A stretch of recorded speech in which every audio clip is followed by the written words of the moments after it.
SGPC Akali Dal के ही under है, कोई दोरावा नहीं है। 26 करोड़ रुपया ਤੁਹਾਡਾ ਹੁਣ ਤੱਕ ਦਾ ਬਕਾਇਆ ਬਣਦਾ ਮਈ ਤੱਕ। ਤੁਸੀਂ ਵਿਦਿਅਕ ਅਦਾਰਿਆਂ ਦਾ 20 ਕਰੋੜ ਨਾਲ ਸਾਰ ਲਓ, ਬਾਕੀ 6 ਕਰੋੜ ਛੱਡ ਦਿਓ। ਕੀ ਕਰੋਨਾ ਦੇ ਦੌਰਾਨ ਕੋਈ ਕਾਨੂੰਨ ਇਹੋ ਜਿਹਾ ਹੈਗਾ ਕਿ ਤੁਸੀਂ ਆਪਣੇ ਮੁਲਾਜ਼ਮਾਂ ਦੀ ਤਨਖਾਹ ਤੇ ਕੱਟ ਲਾ ਦਿਓ? ਤੇ ਆਪਣੀਆਂ ਤਨਖਾਹਾਂ ਕਢਾ ਲੈਂਦੇ ਹੋ, ਜਿਸ ਤਰ੍ਹਾਂ ਪੰਜਾਬੀ ਯੂਨੀਵਰਸਿਟੀ ਦੇ ਵਾਈਸ ਚਾਂਸਲਰ ਰਜਿਸਟਰਾਰ ਨੇ ਆਪਣੀ ਸਾਰਿਆਂ ਦੀ ਕਢਾ ਲਈ, ਲੇਕਿਨ ਜਿਨ੍ਹਾਂ ਦੀ ਪੈਨਸ਼ਨ ਸੀ ਉਹਨਾਂ ਨੂੰ ਦਿੱਤੀ ਨਹੀਂ। ਕਹਿੰਦੇ ਜੀ ਖਜ਼ਾਨੇ 'ਚ ਕੁਝ ਨਹੀਂ ਹੈ, ਤੁਹਾਨੂੰ ਦਈਏ ਕੀ। SGPC ਦੇ ਤੁਸੀਂ ਉਹਦੇ 4-5 ਸੰਸਥਾਵਾਂ ਦੇ 4-5 ਕਾਲਜਾਂ ਦਾ ਮੇਰੇ ਖਿਆਲ ਜ਼ਿਕਰ ਕੀਤਾ ਸੀਗਾ, ਕਿਹੜੇ ਨੇ ਜਿਹੜੇ ਪ੍ਰੋਫਿਟ 'ਚ ਜਾ ਰਹੇ ਨੇ, ਬਾਕੀ ਘਾਟੇ 'ਚ ਕਿਉਂ ਜਾ ਰਹੇ ਨੇ? ਕਾਰਨ ਕੀ ਹੈ? ਸਿਰਫ ਜਥੇਦਾਰਾਂ ਨੇ ਆਪਣੇ ਜਿਹੜੇ ਭਰਾ ਭਤੀਜੇ ਪੁੱਤ ਭਾਣਜੇ ਸੀ ਉਹਨਾਂ ਨੂੰ ਸੈੱਟ ਕਰਨ ਲਈ ਆਪੋ ਆਪਣੇ ਹਲਕਿਆਂ 'ਚ ਕਾਲਜ ਖੁਲਵਾ ਲਏ। ਜਿਹੜੇ ਨੂੰ 3 ਮਹੀਨੇ ਲੱਗੇ ਨੂੰ ਹੋਏ ਹੁੰਦੇ ਉਹ ਕਨਫਰਮ ਹੋ ਜਾਂਦਾ, ਜਿਹੜੇ ਵਿਚਾਰੇ ਨੂੰ 13 ਸਾਲ ਹੋਏ ਆ ਉਹ ਵਿਚਾਰਾ ਅਜੇ ਐਡਹੌਕ ਤੇ ਤੁਰਿਆ ਫਿਰਦਾ, ਉਹਨੂੰ ਕੋਈ ਪੁੱਛਣ ਵਾਲਾ ਹੀ ਨਹੀਂ। ਇਹ SGPC ਦਾ ਹਾਲਾਤ ਆ।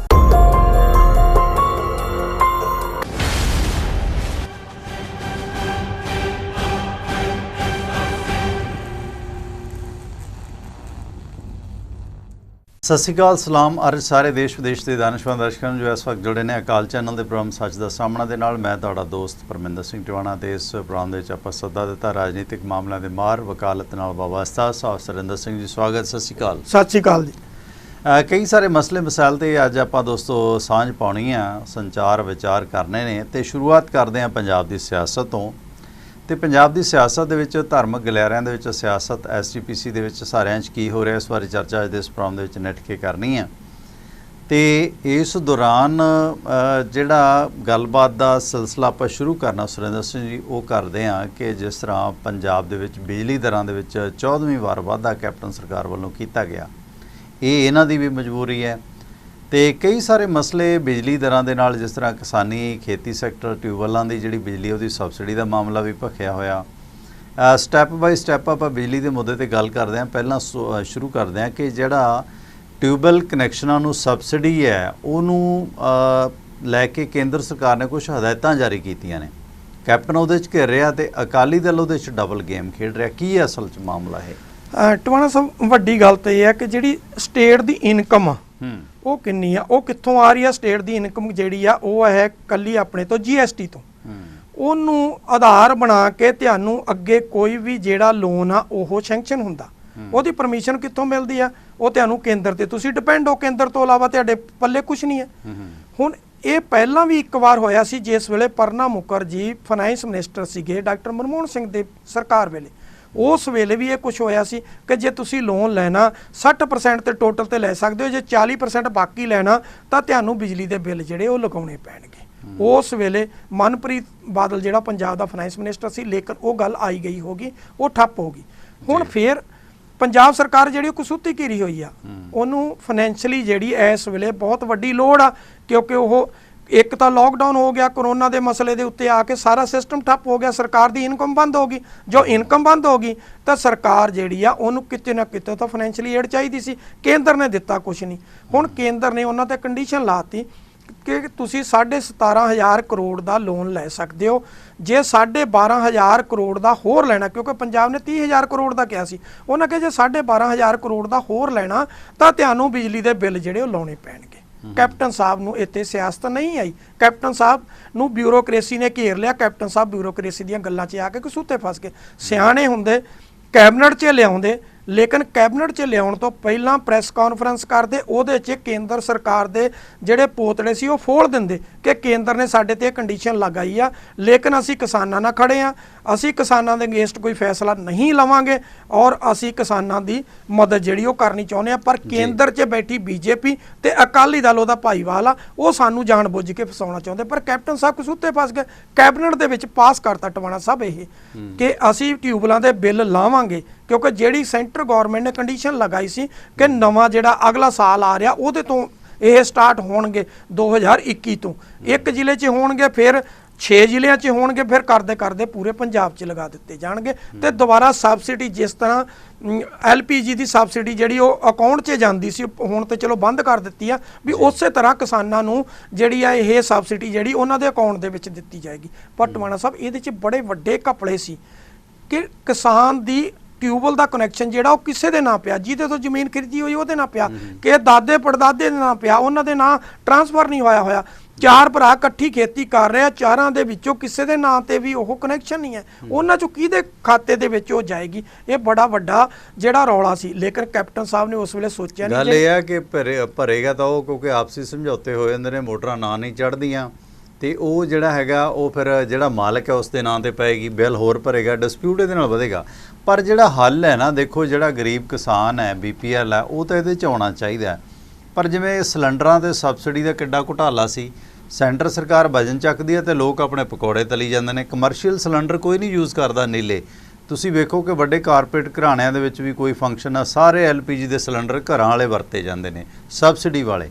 ਪਰ ਜਦੋਂ ਦਾ ਇਹ ਸਬਸਿਡੀ ਦੇ ਵਿੱਚੋਂ ਕੱਢਿਆ, ਜਿਹੜੀ ਫ੍ਰੀ ਦਾ ਮਾਲ ਖਾਂਦੇ ਸੀ ਲੋਕ, ਉਹ ਸਬਸਿਡੀ ਘਟੀ ਹੈ, ਕਿਉਂਕਿ ਉਹ ਇੱਕ ਬੰਦਾ ਘੇਰੇ 'ਚ ਆਉਂਦਾ ਹੈ, ਉਹਦੀ ਰਿਟਰਨ ਵੇਖੀ ਜਾਂਦੀ ਹੈ, ਬੈਂਕ ਬੈਲੈਂਸ ਵੇਖਿਆ ਜਾਂਦਾ, ਇੱਕ ਪਾਰਦਰਸ਼ਤਾ ਤਾਂ ਆਈ ਆ। ਠੀਕ ਹੈ ਕਿ ਗਰੀਬ ਬੰਦੇ ਨੂੰ ਜਿਹੜਾ 200 ਰੁਪਏ ਐਕਸਟਰਾ ਦੇਣਾ, ਕਿਉਂਕਿ ਸਿਲੰਡਰ ਦਾ ਜਿਹੜਾ ਗੈਰ ਸਬਸਿਡੀ ਰੇਟ ਆ ਉਹ ਜ਼ਿਆਦਾ ਹੈ, ਉਹ ਫਿਰ ਉਹਦੇ ਬੈਂਕ ਖਾਤਿਆਂ 'ਚ ਵਾਪਸ ਆਉਂਦੀ ਹੈ। ਜਿਹੜੇ ਗਰੀਬ ਬੰਦੇ ਮੁੱਲ ਲੈਂਦੇ ਨੇ, ਜਿਨ੍ਹਾਂ ਦਾ ਕੋਈ ਰਾਸ਼ਨ ਆਧਾਰ ਕਾਰਡ ਨਹੀਂ ਹੈਗਾ, ਵੈਸੇ ਚਲੋ ਬਣ ਰਿਹਾ, ਪਰ ਜਿਨ੍ਹਾਂ ਕੋਲ ਬੈਂਕ ਅਕਾਊਂਟ ਨਹੀਂ ਹੈ, ਉਹਨਾਂ ਲਈ ਇਹ ਟੀਕਾ ਮੁਸ਼ਕਲ ਹੈ। ਉਹ ਮੁਰਗੀ ਨੂੰ ਤੱਕਲੇ ਦਾ ਦਾਗ ਕਾਫੀ ਹੈ। ਪਰ ਟਿਊਬਵੈੱਲ ਕਨੈਕਸ਼ਨ ਹੁਣ ਜਿਵੇਂ 10-10 ਮੋਟਰਾਂ ਨੇ, ਤੁਸੀਂ ਵੇਖੋ ਜੀ ਕਿ ਜਦੋਂ ਬਿਜਲੀ ਸਬਸਿਡੀ ਛਡਾਉਣ ਦੀ ਗੱਲ ਕਪਤਾਨ ਸਾਹਿਬ ਨੇ ਕੀਤੀ ਤਾਂ ਛੱਡੀ ਕਿਹਨਾਂ ਨੇ?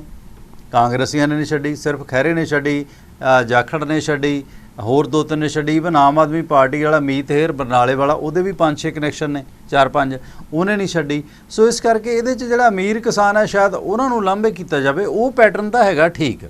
ਕੀ ਲੱਗਦਾ ਟਵਾਣਾ ਸਾਹਿਬ? ਮੈਂ ਇਹਦੇ ਨਾਲ ਸਹਿਮਤ ਹਾਂ। ਮੈਂ ਇੱਕ ਪਹਿਲੀ ਤੁਹਾਡੀ ਗੱਲ ਦਾ ਜਵਾਬ ਦਿਆਂ। ਜਿਹੜਾ LPG ਆ, 1 ਮਈ ਤੋਂ LPG ਦੀ ਜਿਹੜੀ ਸਬਸਿਡੀ ਸੀ ਉਹ ਬੰਦ ਕਰ ਦਿੱਤੀ ਗਈ ਆ ਜੀ, ਬਿਲਕੁਲ ਪੂਰੇ ਇੰਡੀਆ 'ਚ ਬੰਦ ਕਰ ਦਿੱਤੀ ਗਈ। ਹੁਣ ਤੁਹਾਨੂੰ ਕੀ ਜਿਹੜਾ 800-850 ਵਾਲਾ ਸਿਲੰਡਰ ਸੀ ਉਹ ਤਕਰੀਬਨ 600 ਰੁਪਏ 'ਚ ਮਿਲੇਗਾ, ਲੇਕਿਨ ਉੱਤੇ ਸਬਸਿਡੀ ਕੋਈ ਨਹੀਂ, ਉਹ ਤਾਂ ਖਤਮ ਕਰ ਦਿੱਤਾ ਸਿਸਟਮ ਹੀ ਉਹਨਾਂ ਨੇ। ਹੁਣ ਰਹਿ ਗਈ ਗੱਲ ਜਿੱਥੋਂ ਤੱਕ ਇਹਦੀ, ਮੈਂ ਇਹਦੇ ਨਾਲ ਸਹਿਮਤ ਹਾਂ। ਇੱਕ ਕ੍ਰਾਈਟੇਰੀਆ ਹੋਣਾ ਚਾਹੀਦਾ, 10 ਏਕੜ ਜਾਂ 12 ਜਾਂ 15 ਏਕੜ ਤੱਕ ਜਿਹੜਾ ਕਿਸਾਨ ਆ, ਉੱਥੋਂ ਤੱਕ ਇਹ ਹੋਣਾ ਚਾਹੀਦਾ ਕਿ ਉਹਨੂੰ ਜਿਹੜਾ ਵਾ ਉਹ ਇਹਦੇ ਤੇ ਜਿਹੜਾ ਵਾ ਸਬਸਿਡੀ ਜਿਹੜੀ ਆ ਆਪਾਂ ਮਤਲਬ ਜਾਂ ਇਹ ਲਾ ਕੇ ਚੱਲੋ ਕਿ ਉਹਨੂੰ ਸਬਸਿਡੀ ਕਹਿ ਲਓ, ਜਾਂ ਇਹ ਕਹਿ ਦਿਓ ਕਿ ਉਹਦਾ ਬਿਜਲੀ ਦਾ ਬਿੱਲ ਜਿਹੜਾ ਉਹ ਮਾਫ ਕੀਤਾ ਗਿਆ। ਤੇ ਸਟੇਟ ਗੌਰਨਮੈਂਟ ਜਿਹੜੀ ਆ ਉਹ ਪੰਜਾਬ ਸਟੇਟ ਇਲੈਕਟ੍ਰਿਸਿਟੀ ਬੋਰਡ ਨੂੰ ਜਿਹੜੀ ਆ ਉਹ ਦੇ ਰਹੀ ਆ। ਮਤਲਬ ਉੱਥੋਂ ਤੱਕ ਹੋਣਾ ਚਾਹੀਦਾ। ਜਿਹੜਾ ਹੁਣ ਧਨਾੜ ਆ, ਜਿਹੜਾ 100 ਕਿੱਲੇ ਦਾ, 150 ਕਿੱਲੇ ਦਾ, 200 ਕਿੱਲੇ ਦਾ ਮਾਲਕ ਆ, ਉਹ ਕਿਉਂ ਸਬਸਿਡੀ ਲਵੇ?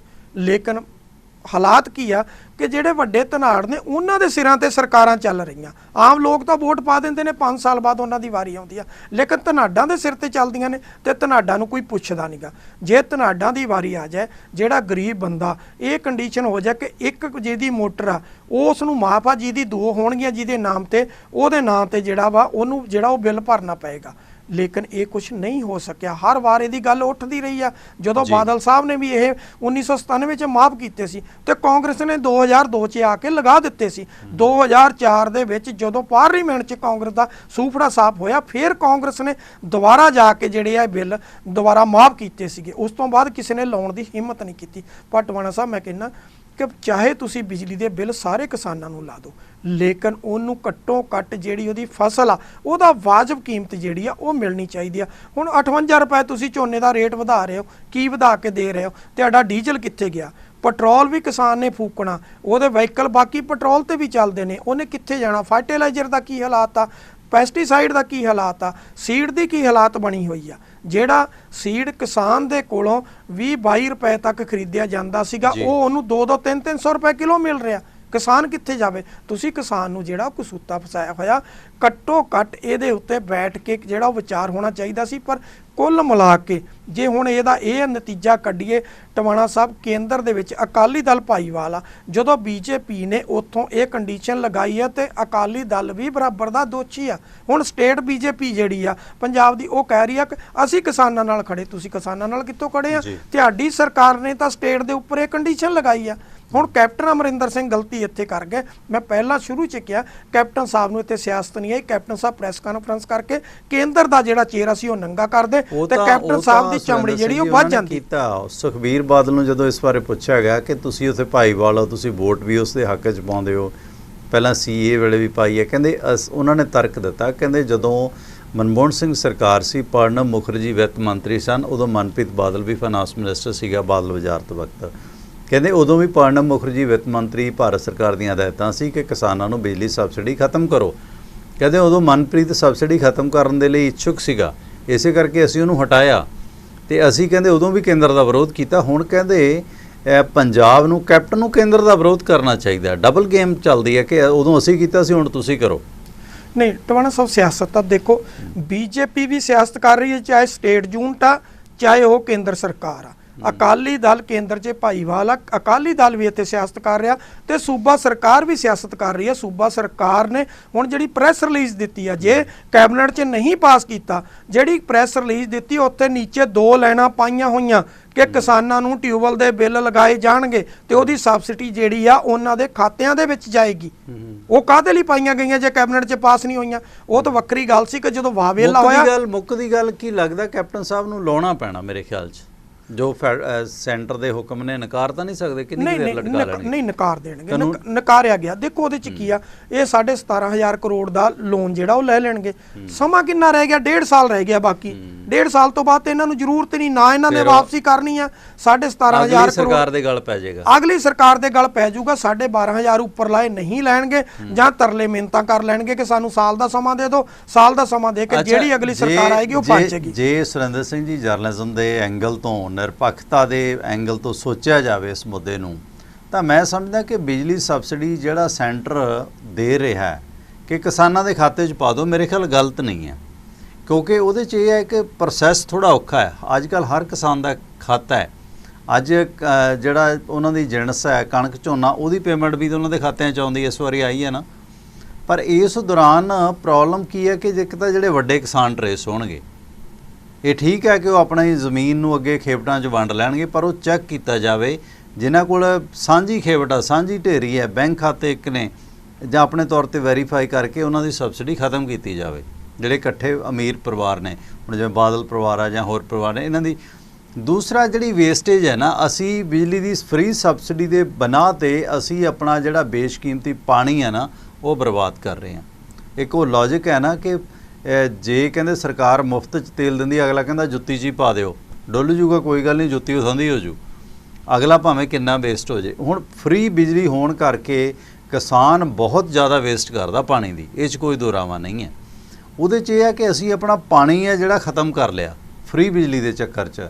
ਇੱਕ ਅਸੀਂ ਪਾਣੀ ਪੇਤਲਾ ਲਾਉਣ ਦੀ ਬਜਾਏ ਨਿੱਠ ਕੇ ਲਾਉਂਦੇ ਹਾਂ ਕਿ ਫ੍ਰੀ ਦਾ ਚੱਲਣ ਦਿਓ। ਅਸੀਂ ਉਹ ਫ੍ਰੀ ਦਾ ਜਿਹੜਾ ਸਿਸਟਮ ਹੈ ਉਹਨੂੰ ਜੇ ਕਰ ਲਿਆ ਜਾਵੇ ਇੱਕ ਪਾਰਦਰਸ਼ੀ ਤਰੀਕੇ ਨਾਲ ਕਿ ਗਰੀਬ ਕਿਸਾਨ ਨੂੰ ਕੋਈ ਦਿੱਕਤ ਨਾ ਆਵੇ, ਸਾਰਿਆਂ ਦੇ ਬੈਂਕ ਖਾਤੇ 'ਚ ਜਾਵੇ, ਪ੍ਰੋਸੈਸ ਮਾੜਾ ਨਹੀਂ ਹੈ, ਪਰ ਇਹ 'ਤੇ ਸਿਆਸਤ ਹੋ ਰਹੀ ਹੈ, ਕਿਸਾਨਾਂ ਨੂੰ ਉਕਸਾਇਆ ਜਾ ਰਿਹਾ, ਜਥੇਬੰਦੀਆਂ ਨੂੰ, ਕਿਉਂਕਿ ਜਥੇਬੰਦੀਆਂ ਤਾਂ ਆਪ ਹਰ ਪੋਲੀਟੀਕਲ ਪਾਰਟੀ ਨਾਲ ਜੁੜੀਆਂ ਨੇ। ਕਿਹੜੀ ਕਿਸਾਨ ਜਥੇਬੰਦੀ ਹੈ ਜਿਹੜੀ ਸਿਆਸਤ ਨਹੀਂ ਕਰਦੀ? ਕੀ ਲੱਗਦਾ ਕਿ ਇਹਨੂੰ ਜੇ ਇੱਕ ਵਧੀਆ ਤਰੀਕੇ ਨਾਲ ਸਬਸਿਡੀ ਦਿੱਤੀ ਜਾਵੇ ਤਾਂ ਮਾੜਾ ਨਹੀਂ ਹੈ, ਪੰਜਾਬ ਦਾ ਪਾਣੀ ਬਚ ਸਕਦਾ, ਜਿਹੜਾ ਆਉਣ ਵਾਲੇ ਸਮੇਂ 'ਚ ਸਾਡੇ ਲਈ ਬੜੀ ਨਿਆਮਤ ਹੋਵੇਗਾ। ਟਵਾਣਾ ਸਾਹਿਬ, ਮੈਂ ਇਹਦੇ ਨਾਲ ਸਹਿਮਤ ਹਾਂ। ਪਹਿਲੀ ਗੱਲ ਤਾਂ ਕਿਸਾਨਾਂ ਦੀ ਕਰ ਲਈਏ। ਕਿਸਾਨ ਵਿਚਾਰਾ ਪਸੀਜਿਆ ਪਿਆ। ਕਿਸਾਨ ਯੂਨੀਅਨਾਂ ਜਿਹੜੀਆਂ ਨੇ, ਜਿਹੜੇ ਲੀਡਰ ਨੇ ਉਹਦੇ, ਘੱਟੋ ਘੱਟ 23 ਜਾਂ 24 ਕਿਸਾਨ ਯੂਨੀਅਨ ਨੇ ਟੋਟਲ ਪੰਜਾਬ 'ਚ। ਜਦੋਂ ਖੜੀ ਹੋਈ ਸੀ ਉਸ ਵੇਲੇ ਇੱਕ ਕਿਸਾਨ ਯੂਨੀਅਨ ਹੁੰਦੀ ਸੀ, ਲੇਕਿਨ 23-24 ਦੇ ਜਿਹੜੇ ਲੀਡਰ ਨੇ, ਸਿਰਫ 2 ਕੁ ਕਿਸਾਨ ਯੂਨੀਅਨ ਨੂੰ ਛੱਡ ਕੇ ਬਾਕੀਆਂ ਦੀ ਹਾਲਤ ਕੀ ਆ ਕਿ ਇੱਕ ਕਿਸਾਨ ਦਾ ਝਗੜਾ ਕਿਹਦੇ ਨਾਲ? ਪੈਟਰੋਲ ਪੰਪ ਵਾਲੇ ਨਾਲ, ਕਿਉਂਕਿ ਉਧਾਰ ਦੇ ਵਿੱਚ ਉਹਦੇ ਤੋਂ ਤੇਲ ਲੈਂਦਾ, ਆੜਤੀਏ ਤੋਂ ਉਧਾਰ ਲੈਂਦਾ, ਉਹਦਾ ਨਹੀਂ ਚੱਲਦਾ, ਉਹਦੇ ਤੋਂ ਉਹ ਪੈਸੇ ਲੈ ਕੇ ਚਲਾਉਂਦਾ। ਉਹ ਆੜਤੀਆ ਕੀ ਕਰਦਾ? ਉਹਦੇ ਤੋਂ ਬਿਆਨਾ ਲਿਖਾ ਲੈਂਦਾ ਜ਼ਮੀਨ ਦਾ, ਉਹਨੂੰ ਪਤਾ ਵੀ ਹੋਰ ਕੋਈ ਚਾਰਾ ਨਹੀਂ, ਉਹ ਬਿਆਨਾ ਲਿਖ ਦਿੰਦਾ, ਉਹਦੇ 'ਚ ਉਹ ਫਸ ਜਾਂਦਾ। ਅਗਲਾ ਉਹਦਾ ਝਗੜਾ ਕਿਹਦੇ ਨਾਲ? ਕੋਲਡ ਸਟੋਰ ਵਾਲੇ ਨਾਲ। ਉਹ ਤੋਂ ਅਗਲਾ ਝਗੜਾ ਉਹਦਾ ਸੈਲਰ ਵਾਲੇ ਨਾਲ। ਜਿੱਥੇ ਜਿੱਥੇ ਉਹਦੇ ਲਿੰਕ ਨੇ ਉਹਨਾਂ ਨਾਲ ਉਹਦਾ ਝਗੜਾ ਚੱਲੇਗਾ, ਕਿਉਂਕਿ ਉਹ ਵਿਚਾਰਾ ਫਾਈਨੈਂਸ਼ੀਅਲੀ ਜਿਹੜਾ ਉੱਥੇ ਕਮਜ਼ੋਰ ਆਇਆ ਹੋਇਆ।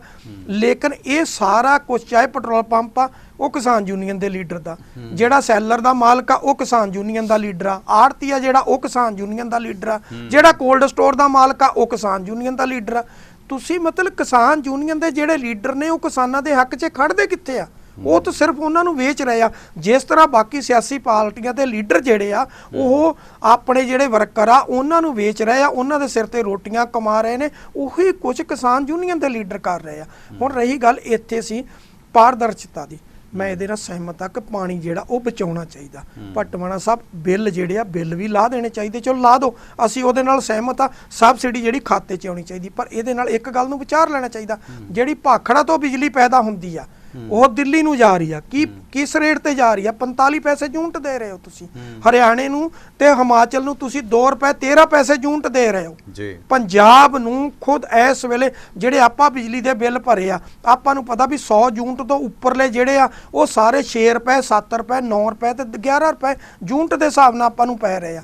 ਆਪਾਂ ਕਿਸ ਹਿਸਾਬ ਦੇ ਨਾਲ ਬਿੱਲ ਭਰੇ ਉਹ ਆਪਾਂ ਨੂੰ ਵੀ ਪਤਾ। ਹੁਣ ਜਿਹੜੇ 3 ਥਰਮਲ ਪਲਾਂਟ ਪੰਜਾਬ 'ਚ ਲਾਏ ਗਏ ਟਵਾਣਾ ਸਾਹਿਬ, ਤਿੰਨਾਂ ਦਾ ਜੇ ਤੁਸੀਂ ਉਹਨਾਂ ਤੋਂ ਬਿਜਲੀ ਨਹੀਂ ਵਰਤੀ ਜਿੰਨੀ ਲਾਕਡਾਊਨ ਸੀ ਉਹਦੇ ਦੌਰਾਨ ਉਹ ਬੰਦ ਪਏ ਸੀ, ਪਰ ਡੇ 13 ਕਰੋੜ ਰੁਪਇਆ ਪੰਜਾਬ ਸਰਕਾਰ ਨੂੰ ਉਹਨਾਂ ਨੂੰ ਦੇਣਾ ਪਿਆ। ਇਹ ਤਾਂ ਜਿਹੜਾ ਅਕਾਲੀ ਦਲ ਡਿੰਗਾ ਮਾਰਦਾ ਨਾ ਕਿ ਅਸੀਂ ਬਿਜਲੀ ਵਾਧੂ ਕਰ ਦਿੱਤੀ, ਇਹਨਾਂ ਨੇ ਆਪਣੇ ਬੰਦ ਕਰਕੇ ਉਹ ਮੁੱਲ ਦੇ ਬਾਣੀਆਂ ਦੇ ਥਰਮਲ ਪਲਾਂਟ ਚਲਾ ਲਏ।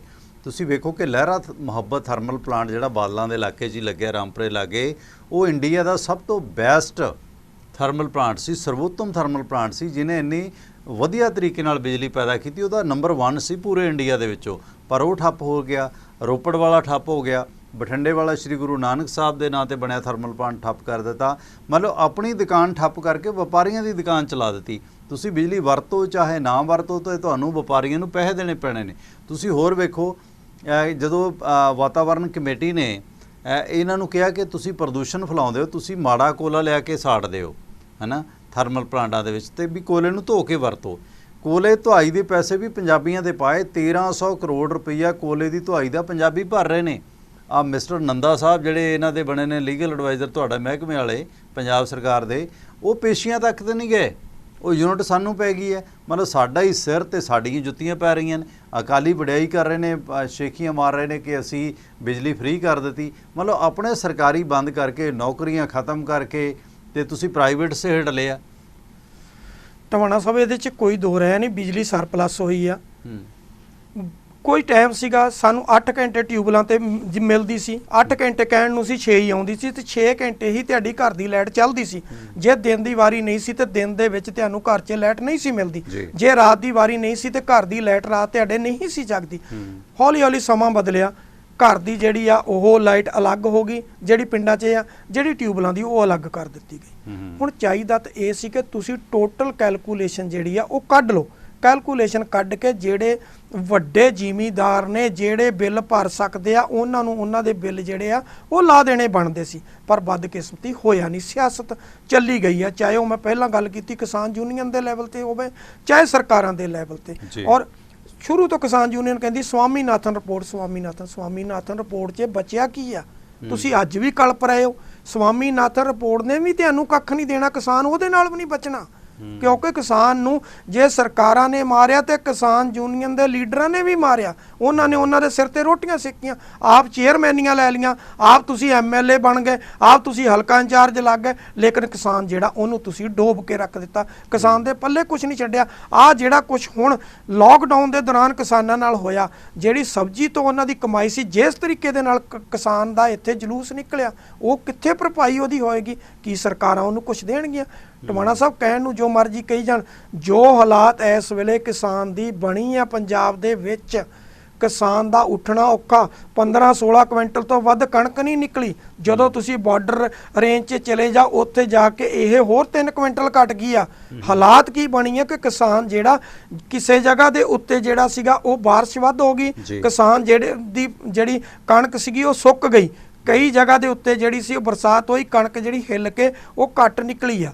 ਔਰ ਉਹਨਾਂ ਦੇ ਵਿੱਚ ਚਲੋ ਠੀਕ ਆ ਕਿ ਸਰਕਾਰ ਨੇ ਐਫਰਟਸ ਕੀਤੇ ਆ, ਜਿਹੜੀ ਕਣਕ ਸੀਗੀ ਉਹ ਸਮੇਂ ਨਾਲ ਚੱਕੀ ਗਈ ਆ, ਚਾਹੇ ਕਿ ਬਰਸਾਤਾਂ ਵੀ ਹੋਈਆਂ ਨੇ, ਪਰ ਕਿਸਾਨ ਜਿਹੜਾ ਬੁਰੀ ਤਰ੍ਹਾਂ ਪਸੀਜਿਆ ਪਿਆ। ਜਾਂ ਤਾਂ ਕਿਸਾਨ ਦੇ ਲਈ ਕੋਈ ਪਾਲਿਸੀ ਬਣੇ, ਜਿਹੜਾ ਫਸਲਾਂ ਦੇ ਰੇਟ ਨੇ ਉਹ ਕੇਂਦਰ ਸਰਕਾਰ ਨੇ ਜਿਹੜਾ ਹੁਣ ਵਾਅਦਾ ਕੀਤਾ ਗਿਆ। ਜਾਂਦੇ ਜਾਂਦੇ ਆਪਾਂ ਦੂਜਾ ਮੁੱਦਾ ਛੋਈਏ ਕਿ ਝੋਨੇ ਦੇ ਰੇਟ MSP 'ਚ ਥੋੜਾ ਵਾਧਾ ਕੀਤਾ ਗਿਆ, 53 ਰੁਪਏ ਜਾਂ ਹੋਰਾਂ 'ਚ ਕੀਤਾ ਗਿਆ MSP 'ਚ। ਕੈਪਟਨ ਸਾਹਿਬ ਨੇ ਜਿਵੇਂ ਆਦਤਨ ਪੰਜਾਬ ਦੀਆਂ ਸਰਕਾਰਾਂ ਸੈਂਟਰ ਦੇ ਰੇਟਾਂ ਨੂੰ ਰੱਦ ਕਰਦੀਆਂ ਨੇ, ਇਹਨੂੰ ਕਿਵੇਂ ਲੈਂਦੇ ਹੋ? ਹਾਲੀਆ ਵਾਧੇ ਨੂੰ ਮੋਦੀ ਸਾਹਿਬ ਤੇ ਬੜੀਆਂ ਸ਼ੇਖੀਆਂ ਮਾਰ ਰਹੇ ਕਿ ਬੜਾ ਰੇਟ ਵਧਾ ਦਿੱਤਾ। ਹਾਂ ਟਵਾਣਾ ਸਾਹਿਬ 2019 ਦੀ ਇਲੈਕਸ਼ਨ ਤੋਂ ਪਹਿਲਾਂ ਝੋਨੇ ਦੇ ਜਿਹੜਾ ਰੇਟ ਸੀ 2018 'ਚ ਉਦੋਂ 200 ਰੁਪਏ ਦਾ ਵਾਧਾ ਕੀਤਾ ਗਿਆ ਸੀ ਤੇ ਅਕਾਲੀ ਦਲ ਨੇ ਰੈਲੀ ਤੇ ਹੀ 500 ਕਰੋੜ ਲਾ ਦਿੱਤਾ ਸੀਗਾ ਕਿ ਮੋਦੀ ਸਾਹਿਬ ਦਾ ਸਵਾਗਤ ਕਰਨਾ। ਲੇਕਿਨ ਕਿਸਾਨ ਤਾਂ ਵਿਚਾਰਾ ਫੇਰ ਵੀ ਖੁਸ਼ਹਾਲ ਨਹੀਂ ਹੋਇਆ। ਹੁਣ ਇਹ 53 ਰੁਪਏ ਜਾਂ 58 ਰੁਪਏ ਜੋ ਵੀ ਕਹੀ ਜਾਣ, ਇਹਦੇ ਨਾਲ ਕੁਝ ਨਹੀਂ ਬਣਨਾ। ਚਾਹੇ ਉੱਥੇ ਡਾਕਟਰ ਮਨਮੋਹਨ ਸਿੰਘ ਦੀ ਸਰਕਾਰ ਆ ਗਈ ਤੇ ਅਕਾਲੀ ਦਲ ਤੇ ਬੀਜੇਪੀ ਉਹਦਾ ਵਿਰੋਧ ਕਰਦਾ ਸੀ, ਹੁਣ ਬੀਜੇਪੀ ਨੇ ਵਧਾਇਆ ਤੇ ਕਾਂਗਰਸ ਵਾਲੇ ਉਹਦਾ ਵਿਰੋਧ ਕਰਨਗੇ। ਪਰ ਕਿਸਾਨ ਬਾਰੇ ਕਿਸੇ ਨੇ ਵੀ ਜਿਹੜਾ ਪੋਜ਼ਿਟਿਵ ਨਹੀਂ ਸੋਚਿਆ। ਕਿਸਾਨਾਂ ਦੇ ਮਸੀਹਾ ਕਰੀ ਜਾਂਦੇ ਆ। ਕਿਸਾਨ ਨੂੰ ਸਿਰਫ ਉੱਥੋਂ ਤੱਕ ਉਲਝਾ ਕੇ ਰੱਖ ਦਿੱਤਾ ਕਿ ਕਿਸਾਨ ਸਵੇਰੇ ਹਲ ਪਜਾਲੀ ਚੱਕ ਲੈਂਦਾ ਤੇ ਖੇਤ 'ਚ ਪਹੁੰਚ ਜਾਂਦਾ ਤੇ ਸ਼ਾਮ ਨੂੰ ਆ ਜਾਂਦਾ। ਉਹਦੀ ਹਾਲਾਤ ਉਹੀ ਆ। ਖੁਦਕਸ਼ੀਆਂ ਵਾਲਾ ਕੰਮ ਜਿਹੜਾ ਸੀ ਉਹ ਕਿਸਾਨ ਦਾ ਐਸਾ ਸ਼ੁਰੂ ਹੋਇਆ ਕਿ ਜਿਹੜਾ ਰੁਕਣ ਦਾ ਨਾਮ ਨਹੀਂ ਲੈ ਰਿਹਾ। ਦਿਨ ਬ ਦਿਨ ਜਿਵੇਂ ਕੈਪਟਨ ਸਾਹਿਬ ਦੇ ਕਿਸਾਨ ਫੈਨ ਸੀਗੇ, ਉਹ ਕੈਪਟਨ ਸਾਹਿਬ ਦਾ ਉਹ ਗ੍ਰਾਫ ਡਿੱਗ ਰਿਹਾ ਨਾ। ਨਹੀਂ ਬਿਲਕੁਲ, ਮੈਂ ਟਵਾਣਾ ਸਾਹਿਬ ਅਕਾਲੀ ਦਲ ਭਾਰੂ ਪੈ ਰਿਹਾ ਜਾਂ ਆਮ ਆਦਮੀ ਪਾਰਟੀ ਸਰਵਾਈਵ? ਨਹੀਂ, ਆਮ ਆਦਮੀ ਪਾਰਟੀ ਦਾ ਮੈਨੂੰ ਅਜੇ ਤੱਕ ਤਾਂ ਕੁਝ ਦਿਖਿਆ ਹੀ ਨਹੀਂ, ਕਿਉਂਕਿ ਜਿਹੜਾ ਚੰਦ ਉਹ 2016-17 'ਚ ਚੜਾ ਕੇ ਆ, ਉਹਨਾਂ ਨੂੰ ਸ਼ਾਇਦ ਉਸੇ ਦੀ ਰੋਸ਼ਨੀ 'ਚ ਬੈਠਣਾ ਪਊਗਾ। ਉਹਨਾਂ ਦੇ ਅੱਲੇ ਪੱਲੇ ਮੈਨੂੰ ਕੁਝ ਨਹੀਂ ਦਿਖਿਆ। ਅਕਾਲੀ ਦਲ ਭਾਵੇਂ ਅੱਜ ਕੁਝ ਨਹੀਂ ਦਿਖਾਈ ਦੇ ਰਿਹਾ, ਪਰ ਜੋ ਕਾਂਗਰਸ ਦੀ ਪੋਜੀਸ਼ਨ ਹੋ ਚੁੱਕੀ ਆ ਉਹਦੇ ਵਿੱਚ ਕਾਂਗਰਸ ਜਿਹੜੀ ਉਹ ਬੁਰੀ ਤਰ੍ਹਾਂ ਨਾਲ ਘਿਰ ਚੁੱਕੀ ਆ। ਭਾਵੇਂ ਕਿ ਉਹ ਜਿਹੜੇ ਬੀਜ ਸੀਗੇ ਨਕਲੀ ਬੀਜ ਵੇਚਣ ਦੇ ਮੁੱਦਿਆਂ 'ਚ ਜਿਸ ਤਰ੍ਹਾਂ ਕਿਸੇ ਟਾਈਮ ਸੁੱਚਾ ਸਿੰਘ ਲੰਗਾਹ ਫਸਿਆ ਸੀ, ਜਿਸ ਤਰ੍ਹਾਂ ਕਿਸੇ ਟਾਈਮ ਤੋਤਾ ਸਿੰਘ ਫਸਿਆ ਸੀ ਤੇ ਅੱਜ ਕਿਸ ਟਾਈਮ ਗੁਰਦੇਵ ਸਿੰਘ ਬਾਦਲ ਫਸਿਆ ਸੀ ਤੇ ਅੱਜ ਉਸੇ ਤਰ੍ਹਾਂ ਕੈਪਟਨ ਅਮਰਿੰਦਰ ਸਿੰਘ ਤੇ ਉਹਦੇ ਵਜ਼ੀਰ ਫਸਿਆ। ਭਾਵੇਂ ਕਿ ਉਹ ਜਿਸ ਇਨਸਾਨ ਦੇ ਉੱਤੇ ਉਹ ਇਲਜ਼ਾਮ ਲੱਗ ਰਿਹਾ ਉਹਨੂੰ ਲਾਇਸੈਂਸ ਵੀ ਬੀਜ ਵੇਚਣ ਦਾ ਸੁੱਚਾ ਸਿੰਘ ਲੰਗਾਹ ਜਦੋਂ ਐਗਰੀਕਲਚਰ ਮਿਨਿਸਟਰ ਸੀ 2007 'ਚ ਉਸ ਵੇਲੇ ਦਾ ਦਿੱਤਾ ਗਿਆ। ਉਸ ਵੇਲੇ ਉਹ ਜਿਹੜਾ ਸੀ ਉਹ ਸੁੱਚਾ ਸਿੰਘ ਲੰਗਾਹ ਦਾ ਖਾਸਮ ਖਾਸ ਸੀ। ਉਹ ਵੱਖਰੀ ਗੱਲ ਕਿ ਅੱਜ ਕੱਲ੍ਹ ਉਹ ਸੁੱਖੀ ਰੰਧਾਵੇ ਦਾ ਤੇ ਹੁਣ ਸੁੱਖੀ ਰੰਧਾਵਾ ਉਹਦੇ 'ਚ ਫਸ ਗਿਆ। ਪਰ ਕੁੱਲ ਮਿਲਾ ਕੇ ਟਵਾਣਾ ਸਾਹਿਬ ਜਦੋਂ ਹਾਲਾਤ ਸੁਧਰਨਗੇ ਉਦੋਂ ਕਾਂਗਰਸ ਨੂੰ ਉੱਠਣਾ ਔਖਾ ਹੋ ਜਾਣਾ। ਅਕਾਲੀ ਦਲ ਜਿਹੜਾ ਉਹਨੇ ਦੁਬਾਰਾ 2022 ਦੀ ਜਿਹੜੀ ਆ ਉਹ ਵਾਪਸੀ ਕਰ ਲੈਣੀ ਆ ਜਿਹੜੇ ਹਾਲਾਤ ਬਣਦੇ ਜਾ ਰਹੇ। ਜੀ, ਅਕਾਲੀ ਦਲ ਦੀ ਬੈਕਬੋਨ ਹੈ ਸ਼੍ਰੋਮਣੀ ਗੁਰਦੁਆਰਾ ਪ੍ਰਬੰਧਕ ਕਮੇਟੀ। ਆਪਾਂ ਪਿੱਛੇ ਜੇ ਪ੍ਰੋਗਰਾਮ ਕੀਤੇ ਸੀ 2-3 ਕਿ ਅਕਾਲੀ ਦਲ ਦੇ, ਆਪਾਂ ਤਾਂ ਸਾਰਿਆਂ ਦੇ ਕੀਤੇ ਸੀ ਕਿ ਕਾਂਗਰਸ ਦੇ ਜਾਂ ਕਿਹੜਾ ਨੇਤਾ ਕਿੰਨੀ ਤਨਖਾਹ ਲੈਂਦਾ, ਤੇ ਉਹਦੇ 'ਚ ਕਈਆਂ ਨੂੰ ਬੜੀ ਤਕਲੀਫ ਹੋਈ ਸੀ। ਫਿਰ SGPC ਦੇ ਪ੍ਰੋਗਰਾਮ ਕੀਤੇ ਸੀਗੇ। ਦੇਖੋ, ਇਸ ਤਰ੍ਹਾਂ ਦੇ ਪ੍ਰੋਗਰਾਮ ਕਰਨ ਦਾ ਮਤਲਬ ਹੁੰਦਾ ਕਿ ਆਲੋਚਨਾ ਕੀਤੀ ਜਾਵੇ ਤਾਂ ਜੋ ਸਿਸਟਮ ਸੁਧਰੇ, ਕਿਉਂਕਿ ਪੱਤਰਕਾਰਤਾ ਨਾ ਕਾਹੂ ਸੇ ਦੋਸਤੀ ਨਾ ਕਾਹੂ ਸੇ ਵੈਰ ਹੋਣੀ ਚਾਹੀਦੀ ਹੈ। ਇਸ ਦੌਰਾਨ ਜੇ ਸੱਤਾਧਾਰੀ ਧਿਰ ਦੀ ਗੱਲ ਕਰਦੀ ਹੈ ਤਾਂ ਆਪੋਜੀਸ਼ਨ ਜਾਂ ਆਪੋਜੀਸ਼ਨ ਨਾਲ ਜੁੜੀਆਂ ਜਿਹੜੀਆਂ ਧਾਰਮਿਕ ਸੰਸਥਾਵਾਂ ਨੇ, SGPC ਅਕਾਲੀ ਦਲ ਦੇ ਹੀ ਅੰਡਰ ਹੈ, ਕੋਈ ਦੋਰਾਵਾ ਨਹੀਂ ਹੈ, ਉਹਨੂੰ ਹੀ ਰਨ ਕਰਦੇ ਆ। ਪਰ ਇਸ ਦੌਰਾਨ SGPC ਦੇ ਜਿਹੜੇ ਕਾਲਜ ਨੇ, ਦੇਖੋ ਸ਼੍ਰੀ ਗੁਰੂ ਗ੍ਰੰਥ ਸਾਹਿਬ ਵਿਸ਼ਵ ਸਿੱਖ ਯੂਨੀਵਰਸਿਟੀ ਬਣੀ, ਹੋਰ ਯੂਨੀਵਰਸਿਟੀਆਂ ਬਣੀਆਂ। ਇਹ ਤਾਂ ਗੱਲ ਠੀਕ ਹੈ ਕਿ ਸਟੂਡੈਂਟ ਵੱਡੇ ਪੱਧਰ ਤੇ ਪ੍ਰਵਾਸ ਜਾ ਰਹੇ ਨੇ, ਵਿਦੇਸ਼ ਜਾ ਰਹੇ ਨੇ। ਐਜੂਕੇਸ਼ਨ ਸੰਸਥਾਵਾਂ ਇੰਡੀਆ ਦੀਆਂ ਸਾਰੀਆਂ ਘਾਟੇ 'ਚ ਜਾ ਰਹੀਆਂ ਨੇ। ਇਸ ਦੌਰਾਨ SGPC ਦੇ ਵਿਦਿਅਕ ਅਦਾਰਿਆਂ ਦੀ ਗੱਲ ਕੀਤੀ ਜਾਵੇ, ਕੋਈ ਸਥਿਤੀ ਮੇਰਾ ਖਿਆਲ ਉਸ ਪ੍ਰੋਗਰਾਮ ਤੋਂ ਬਾਅਦ ਕਾਫੀ ਚਰਚਾ ਹੈ, ਕਾਫੀ ਬਦਲੀ ਹੈ। ਕੁਝ ਕੋਸ਼ਿਸ਼ਾਂ SGPC ਵੱਲੋਂ ਹੋ ਰਹੀਆਂ ਨੇ ਕਿ ਇਸ ਸਿਸਟਮ ਨੂੰ ਥੋੜ੍ਹਾ ਸੁਧਾਰਿਆ ਜਾਵੇ, ਕਿਉਂਕਿ ਲੋਕਡਾਊਨ ਦੇ ਨਾਲ ਸਰਕਾਰੀ ਸਕੂਲਾਂ ਦਾ, ਪ੍ਰਾਈਵੇਟ ਸਕੂਲਾਂ ਦਾ, ਸਾਰੇ ਅਦਾਰਿਆਂ ਦਾ ਹੀ ਰੈਵਨਿਊ ਹੈ ਜਿਹੜਾ ਬਹੁਤ ਠੁੱਸ ਹੋ ਗਿਆ, ਕਿਉਂਕਿ ਹਾਈ ਕੋਰਟ ਦੀਆਂ ਹਦਾਇਤਾਂ ਆ ਗਈਆਂ ਕਿ ਤੁਸੀਂ ਫੀਸਾਂ ਨਹੀਂ ਲੈ ਸਕਦੇ ਇਸ ਤੋਂ ਵੱਧ। ਕੀ ਲੱਗਦਾ SGPC ਦੇ ਵਿਦਿਅਕ ਪ੍ਰਬੰਧਾਂ ਦੀ ਗੱਲ ਕਰੀਏ? ਟਵਾਣਾ ਸਾਹਿਬ ਇਹਦੇ 'ਚ ਕੋਈ ਦੋ ਰਹਿ ਨਹੀਂ। ਜਦੋਂ ਆਪਾਂ ਪ੍ਰੋਗਰਾਮ ਕੀਤਾ ਸੀ ਉਸ ਤੋਂ ਬਾਅਦ ਇਹ ਬਹੁਤ ਹਾਈਲਾਈਟ ਹੋ ਗਿਆ, ਬੜੀ ਚਰਚਾ ਹੋਈ। ਹੁਣ ਅਖੀਰ ਆ ਕੇ ਸ਼੍ਰੋਮਣੀ ਗੁਰਦੁਆਰਾ ਪ੍ਰਬੰਧਕ ਕਮੇਟੀ ਨੇ ਇੱਕ 5 ਮੈਂਬਰੀ ਕਮੇਟੀ ਬਣਾ ਦਿੱਤੀ। 5 ਮੈਂਬਰੀ ਕਮੇਟੀ ਦੀ ਮੀਟਿੰਗ ਹੋਈ। ਉਸ ਤੋਂ ਬਾਅਦ ਮੁੱਖ ਸਕੱਤਰ ਤੇ ਪ੍ਰਧਾਨ ਤੇ ਬਾਕੀ ਜਿਹੜੀ ਮੇਨ ਅਹੁਦੇਦਾਰ ਸੀ ਉਹ ਬੈਠੇ। ਉਹਦੇ 'ਚ ਕਿਸੇ ਤਣ ਪੱਤਣ ਨਹੀਂ ਅਜੇ ਤੱਕ ਲੱਗੀ। ਹਾਲਾਤ ਕੀ ਬਣੀ ਟਵਾਣਾ ਸਾਹਿਬ? ਲੋਕਡਾਊਨ ਹੋਇਆ। ਲੋਕਡਾਊਨ ਦੇ ਦੌਰਾਨ ਮਾਰਚ, ਅਪ੍ਰੈਲ ਤੇ ਹੁਣ ਮਈ ਦਾ ਮਹੀਨਾ, ਜੂਨ ਆ ਗਿਆ। 3 ਮਹੀਨੇ ਦੀ ਸੈਲਰੀ ਇੱਕ ਸੇਵਾਦਾਰ ਤੋਂ ਲੈ ਕੇ ਉਹਦੇ 'ਚ ਚੀਫ ਸਕੱਤਰ ਤੱਕ SGPC ਦੇ ਜਿੰਨੇ ਵੀ ਅਹੁਦੇਦਾਰ ਨੇ, ਅਧਿਕਾਰੀ ਨੇ, ਉਹ ਸਾਰੇ ਦੇ ਸਾਰੇ ਆਪੋ ਆਪਣੀ ਤਨਖਾਹ ਲੈ ਚੁੱਕੇ ਨੇ ਜੀ।